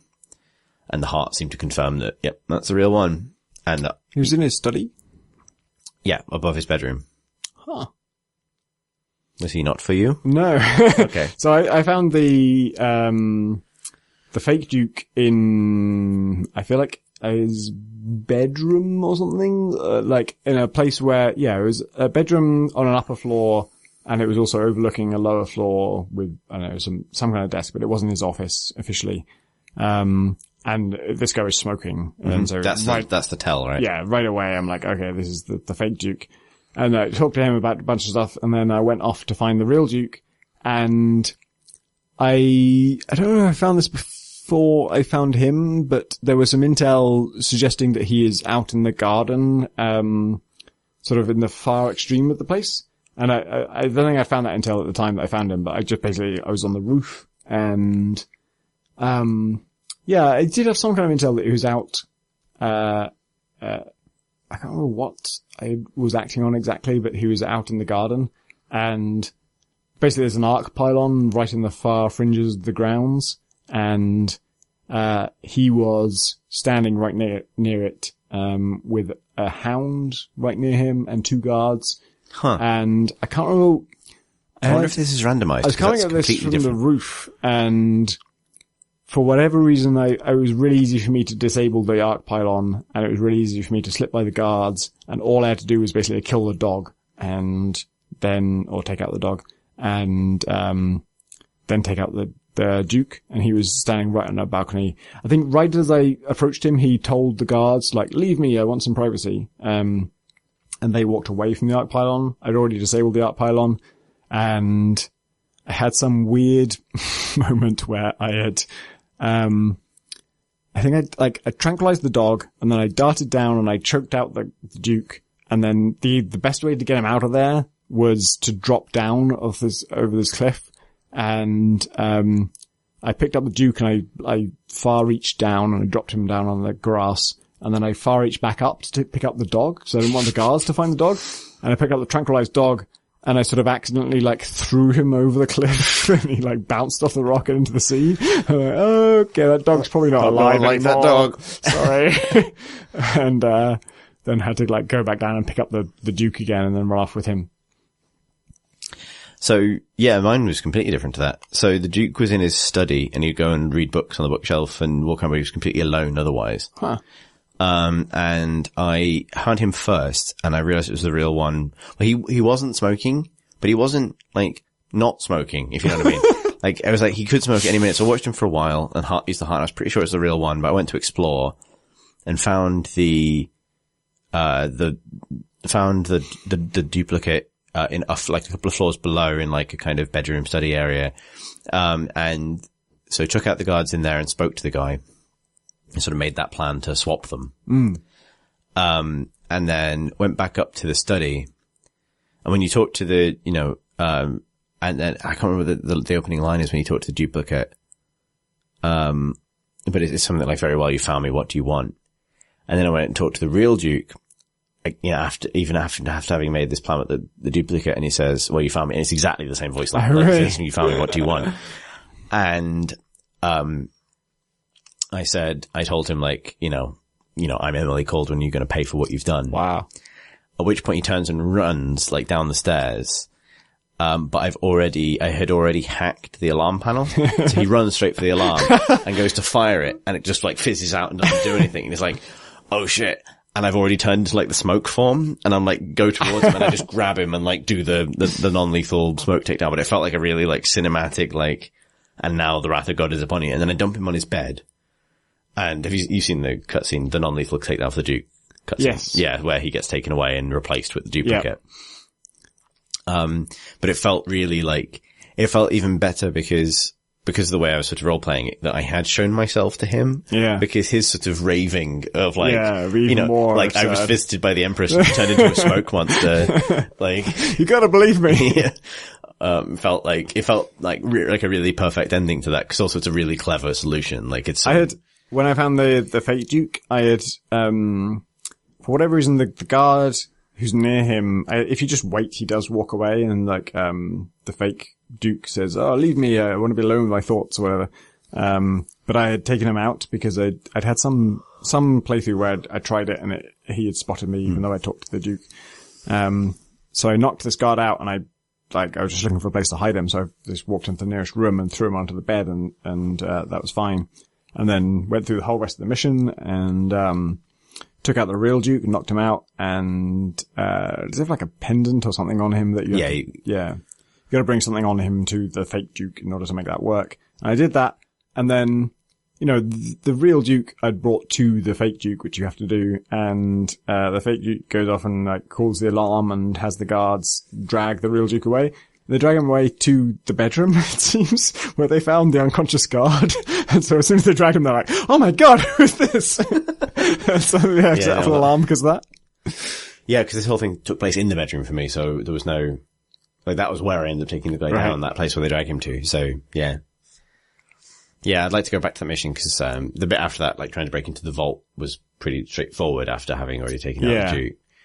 I loved, like, having the corrupted heart. Like, it doesn't have as much to say when it's Delilah in the heart rather than Jessamine, but it's a really nice touch that you like, cause I was very focused on what, like, the perception of my enemies was to what I'm doing. And so as soon as I got Delilah as the heart, I would like, every time I did something bad for her, like killed one of her friends, I would point to the heart at her and like point, like, what do you think of this, huh? She never really had anything to say about it. I was like, that's what I want to do. It's like, look at what I did. Look at what I did. So, yeah, I'm looking forward to getting to that point again, because I'd like to take on that level in a few different ways, but I really like that solution. And given that I've normally played these games in a sort of ghosting way, it felt kind of cool to show off my powers to the Duke before having him replaced. That kind of thing felt like a really nice. For me, it was very much like sort of the ideal of, the sort of like buildings rather than levels idea, which is something that, it's something that sounds great in theory that, immersive sims and emergent stealth games should do, but is very, very difficult to, pull off in a way that actually feels good. And this is one where like the amount of time this took me probably wasn't commensurate with the amount of time they wanted it to take me. I think it was pretty quicker. It always is, I think. But it was so logical. It was just like, I found the fake Duke exactly where you expect to find him. I had the conversation that made sense. And then the place where I found the real Duke made sense for where the intel I'd heard. And it was not the hardest place to get to. It was not in the center of the mansion. It was way out in the outskirts. But the security systems I had to get through were still significant. I still had to rewire them and, figure that out. And so it just felt so real. It just felt like exactly what an assassin would have to do. It's like, your target is not always going to be in the most protected place. They might have taken a walk to the balcony. I think that's key. Like, the fact that you're right, these are buildings, not levels. And, Dishonored is, like, I played it on hard the first time and I'm playing it on the harder setting beyond that now. And even so, it's not a hard game when you understand the sort of rudiments of breaking into places and the layouts of the maps and stuff. But they make up for that by the random placement of objectives, apparently, and other factors. But it shouldn't necessarily take you an hour to crack each level just to kind of go through the busy work of stealth and the different sections. Like, once you've got a plan, you can normally execute it relatively straightforwardly, even if you don't quick save too much or anything like that. And that's because the buildings feel like sort of occupied places, and it makes sense that they're not massively over controlled, or you don't need the red key card to get into the Duke's second inner sanctum. And the fun of the game comes from replaying them and seeing them in different ways, not from, I don't know, the strict challenge of solving it the first time around. And so, yeah, like, as I say, like, that was another one of those environments where I felt like, okay, I'm going to see this place from a few different angles, partly because I know that after I've done this Corvo run, my next run is going to be as Emily, and I'm going to refuse the outsider at the start. I'm going to do the whole thing. Cause I did that with Dishonored 1, and that was one of my favorite runs of Dishonored 1, was like the thief playthrough, where it's like, no magic. And I really want to see what it was like with Dishonored 2, particularly now that it's a real option. Yeah. So that level's going to be totally different when you can't just far reach onto a roof and, blink around. So zooming in as we are on the 3-hour mark of this discussion about Dishonored 2, I guess that brings us to the final level. Cause like the thing I really liked about the Return to the Dawn Wall, even though it's essentially the first mission in reverse, with a big chunk of extra stuff. Obviously there's the Billy Lurk reveal, which, I guess I had seen coming, you hadn't, but we kind of already discussed to an extent. Yeah, it didn't really do anything for me. Like, she said that name and I was like, oh, that sounds kind of familiar. Do I know that name? And then like 3 minutes later, I'm like, oh yeah, I think I do know that name from, I don't remember that feels like one for the fandom. You know what I mean? It's like kind of, it's a moment you can. But I mean, even if you don't know who that is, the revelation that she is one of the people who helped assassinate the Empress is still meaningful to you. Yeah, I suppose no idea so. What happened in Dishonored 1. And my reaction to that was like, okay, whatever. I didn't really care. I know it's my mother, but I don't feel like every assassin at that place was all individually culpable for everything that happened. It was very much like, I'm literally an assassin myself. I've done some bad shit. I kill people for an objective, and so I understand. If you go to her cabin, if you get her key, which I think you have to pickpocket her for, the voice recording in there is the epilogue voiced by Dowd of Brigmore Witches. Right. It's a word for word. It's the same recording, I suspect, because they didn't get Michael Madsen back again to record one thing as Dowd. Right. So they just reused it. But it works that they reuse it because it's his epilogue to the Brigmore Witches, if he survives it. Which obviously implies that he did. I think, like, in terms of the actual mechanics of that level, it was one of the more straightforward for two reasons. One is because there isn't really a high concept beyond the fact that you're up against witches. Yeah. And mechanical soldiers. Yeah. But the thing that I really liked was the fact that the interior of the ground floor of the palace is exactly the same as it is in Dishonored 1. Yeah, because you fight through that at some point in Dishonored 1, right? You do, so when you take down the High Overseer in Dishonored 1, it's exactly the same. And I know that level really well, so it felt like, like I really, like, I know this. I only recognized, like, the main stairwell, and I was like, oh, this seems familiar. I suddenly had this plan for, like, how I was going to get up and around the stairs and stuff, because I've done that mission loads. Like, when I did my video series, that was one of the hardest missions to find out a way to fake, like how to do a no-trace kill of a man. I had a couple of problems with it that were just general to witches mostly, which was, one was I was, even on my low chaos playthrough, I was still, at this point, this was like, okay, these are Delilah's closest cohorts, I'm gonna kill them. They are like, they're the people who fully know what's going on. And there's a problem where, like, mildly annoying that you can't do the, like, far reach pull on them, because if you do, they teleport mid-fling. Like, if you fling them anywhere, they teleport mid-fling, and they... Well, they are witches, they're not gonna take that shit. Yeah, so that's not so bad, but there is a bit of logic in the game where if you try and do an assassination on someone, and they're near an edge, instead of stabbing them, you kick them off the edge. But if they're witches, they can resist that, and they can teleport back. And so you're in a position where, like, you're right behind them, they haven't seen you, you want to assassinate them, but there's no way to actually kill them, because anytime you try and kill them, because they're on an edge, your character tries to kick them off. And because they're witches, they resist that, and they teleport back to where they were. And so you get detected, and you don't get to kill them. Yeah, I didn't count that. It just breaks. And it's the same for like, even if you're trying to do a drop attack on them, if they're near an edge, for some reason you do this special drop attack that tries to kick them off, and that involves them teleporting back, and then, so just all takedowns are just ruined if a witch is near an edge. I did find that the witch teleportation was the thing I found buggiest. Like it was, I most often, like whenever I saw the AI really wig out, it would be like witches continuously teleporting onto the same spot they were standing on. Yeah, that kind of thing. So that felt like maybe the buggiest side of it. This was, I mean, I mentioned this on the previous pod as well, but like this was the level where when you got to the outskirts of there's an achievement for paying your respects to the Empress, and I imagine that means going to the gazebo where she dies again. Yeah, I haven't done that yet. I haven't done that yet either, because that was this was like when I really started to figure out how far reach works. You know, when you get the upgrade to far reach, which slows time when you use it when you're falling. If you use that, you know, you can use it like pole vault around. You can like fling yourself through the air. Yeah, so I didn't know until halfway through my second playthrough, was the first time I actually read the text that comes with far reach. Like it's the basic thing you get, so you don't really think about it that much. But if you look in the powers menu and you read the text for it, there's two things. One is, if you're in stealth mode, then no momentum transfers. Like whatever, if you're traveling to place A, you will just arrive at place A with no residual velocity. If you're not in stealth mode, then when you arrive at place A, you'll have residual velocity and you can catapult yourself that way.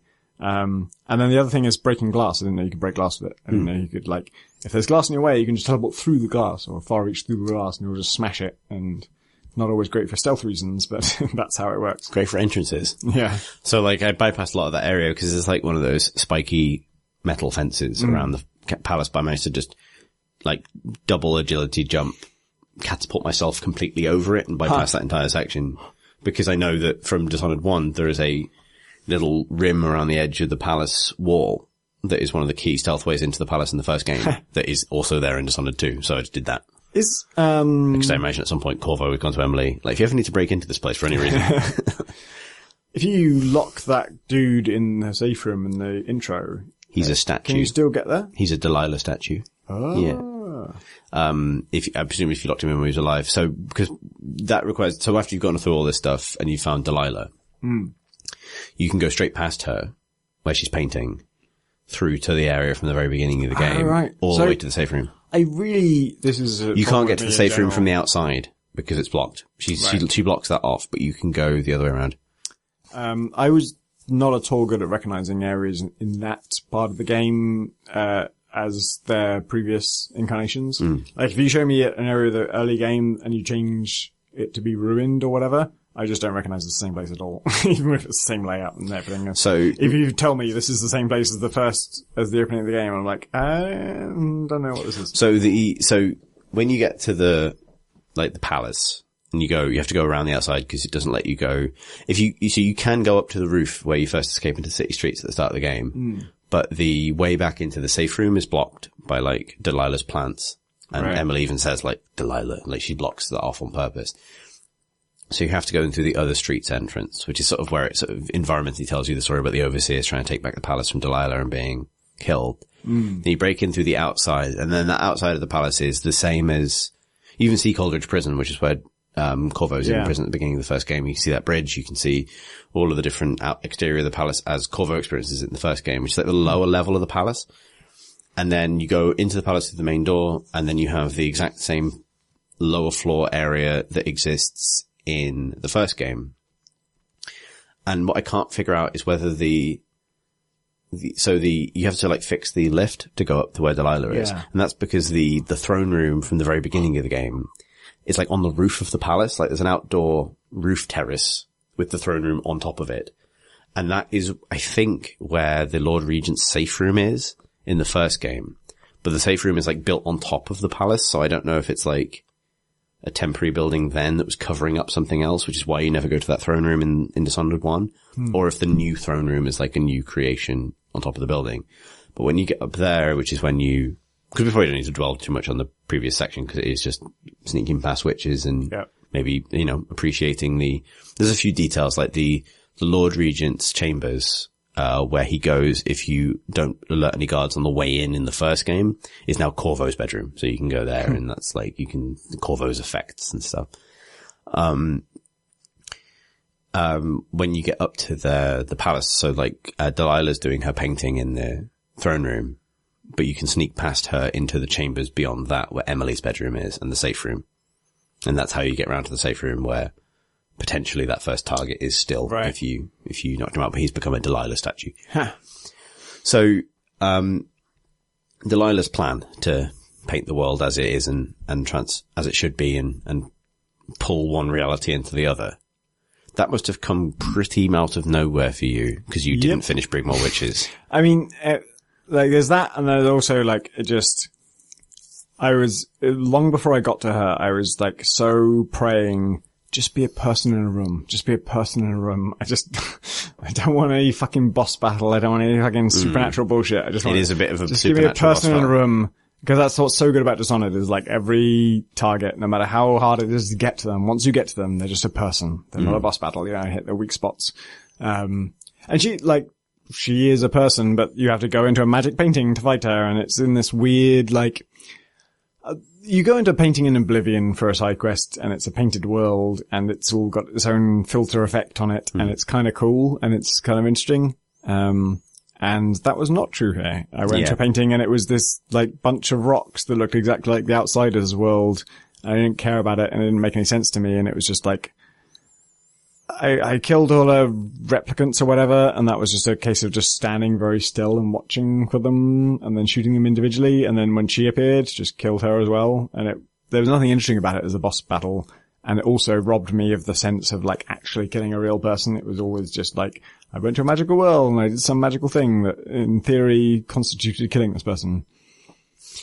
Yeah, I ended up taking the real one down with Domino attached to one of her duplicates, which was cool. Right. But I quite liked that ending, and I liked the non-lethal because I did the non-lethal ending for Delilah. I don't know if you killed her or not. I killed her. Okay. What does it look like if you do non-lethal? So I did do I corrupted the rune on the Yeah. throne and then I went to the painting and killed her. Yeah. So you take her out of the painting and you put her on. It's kind of weird because what happens is you knock her out in the painted world, then you put her on the throne in the real world. At which point she wakes up and goes, "It's finished. Like my work is finished." And she walks over to the painting and like gleefully enters it, and that's that.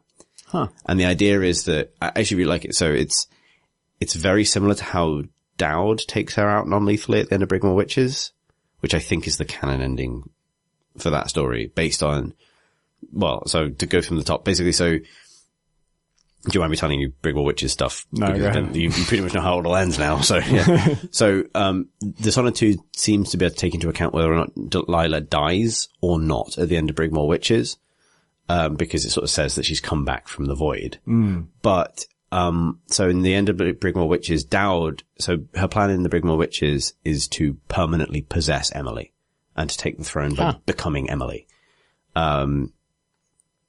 This is sort of referenced in Dishonored 2, but never really fully explained. So basically Delilah paints a painting of Emily using like things she's stolen, like her hair and stuff like that.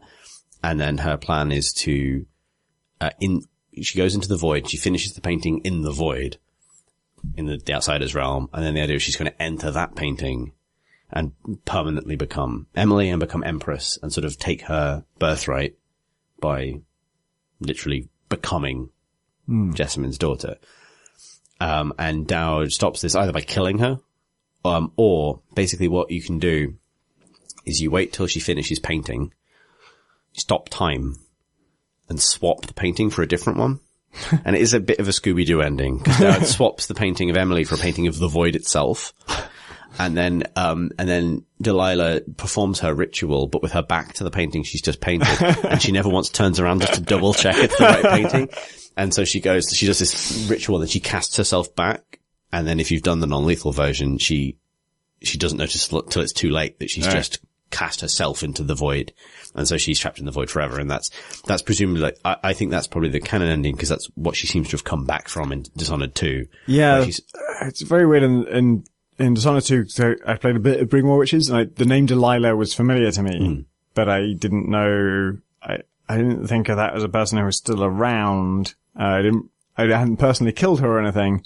And so there was a strange mix of like, sometimes it seemed like they knew who she was and sometimes it seemed like they didn't. So Corvo and Emily don't. That's the thing. Dowd does. And that, I think, is why Megan knows who she, well, no, Megan definitely knows who she is because Billy Lurk betrays Dowd for Delilah. Yeah. So Megan definitely knows but Corvo and Emily don't because they never find out how that Dowd had saved her. Like, that's that final voice recording you find from Dowd in Dishonored 2, which is also his epilogue to Brigmore Witches, is him saying, you know, I killed an empress, but I saved her daughter. Which is like, you know, it doesn't make up for it, but you know, Dowd's redemption is stopping Delilah in that game. All right. But Dowd also fully tricks Delilah into damning herself. And like, you know, Delilah's like screaming as she goes into the abyss.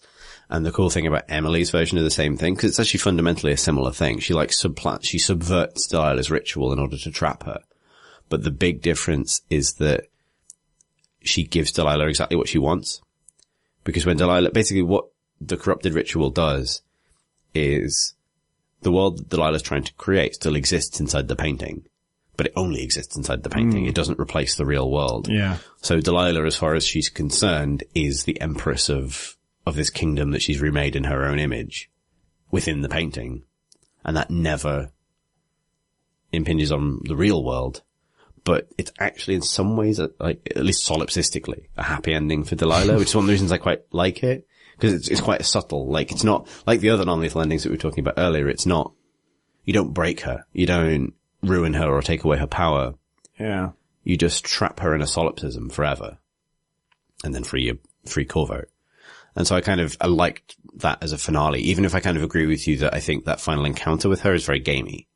Yeah, I feel like that makes sense as a non-lethal thing. I wish the lethal thing was just killing her. Like in a normal room, just as a normal person. Yeah, I mean, like, do some weird magic shit to make that possible, but then the actual moment should just be like, I'm just gonna stab this person because I'm really angry with her and I wanted to. Yeah, like making her mortal again feels like the mechanic of that. And then yeah, I agree, killing her, whereas like facing the doppelgangers in the magic painting dimension does feel like a bit, it's a bit too much of a video game ending, which actually the first game avoids. Like the first game doesn't have that moment. Like it even has Havelock. By the time you reach like the boss chamber and Havelock is there on the low chaos version anyway, like Havelock has already poisoned the other conspirators and is already despairing and will shoot himself if you don't intervene. And if he fights you, you know, you still kill him. And he's just a man. Yeah. He even gives you the key and says like, fuck it, I'm done. Like, so yeah, it felt maybe a bit gamey, but I like the thematic book ending, but maybe it highlights the fact that it feels like almost more of a sequel to the Brigmore Witches than it is a sequel to Dishonored 1 because the endings mirror each other. I mean, there's maybe it's maybe a little bit cartoonish and Scooby-Dooey that like both times Delilah's attempted to do a reality bending painting based ritual, some fucking meddling kids have come along and like swapped the stuff out before under her nose. Where will I learn? Exactly. Essentially, if they do a third game and she's in it again, they can't really pull the same trick. No. Like, it can't be every time Delilah. Like, yeah, it's a little bit too, Jafar from Aladdin at that point. But yeah. Shall we wrap it up? I think we should. But yeah, I think we've, done justice to a very good video game with a lot of stuff in it. Yep. It's probably my game of the year. And yeah, it's probably mine as well. Cool. Hope this was interesting to people who wanted to know our deep thoughts on literally every minute as it happened of, video game Dishonored 2. But, yeah, I don't know how to wrap this up because we didn't do questions or have a sign off. I can say thanks for listening, everybody. We could, well, if you want to, I don't know, check out Tom's Twitter for more gifs of things going wrong in Dishonored. You can do so at, twitter.com/Pentadact, PNTADCD. And I'm at C Thurston, that's CTHURSTEN. It's almost 1 a.m. Thanks for listening, everybody.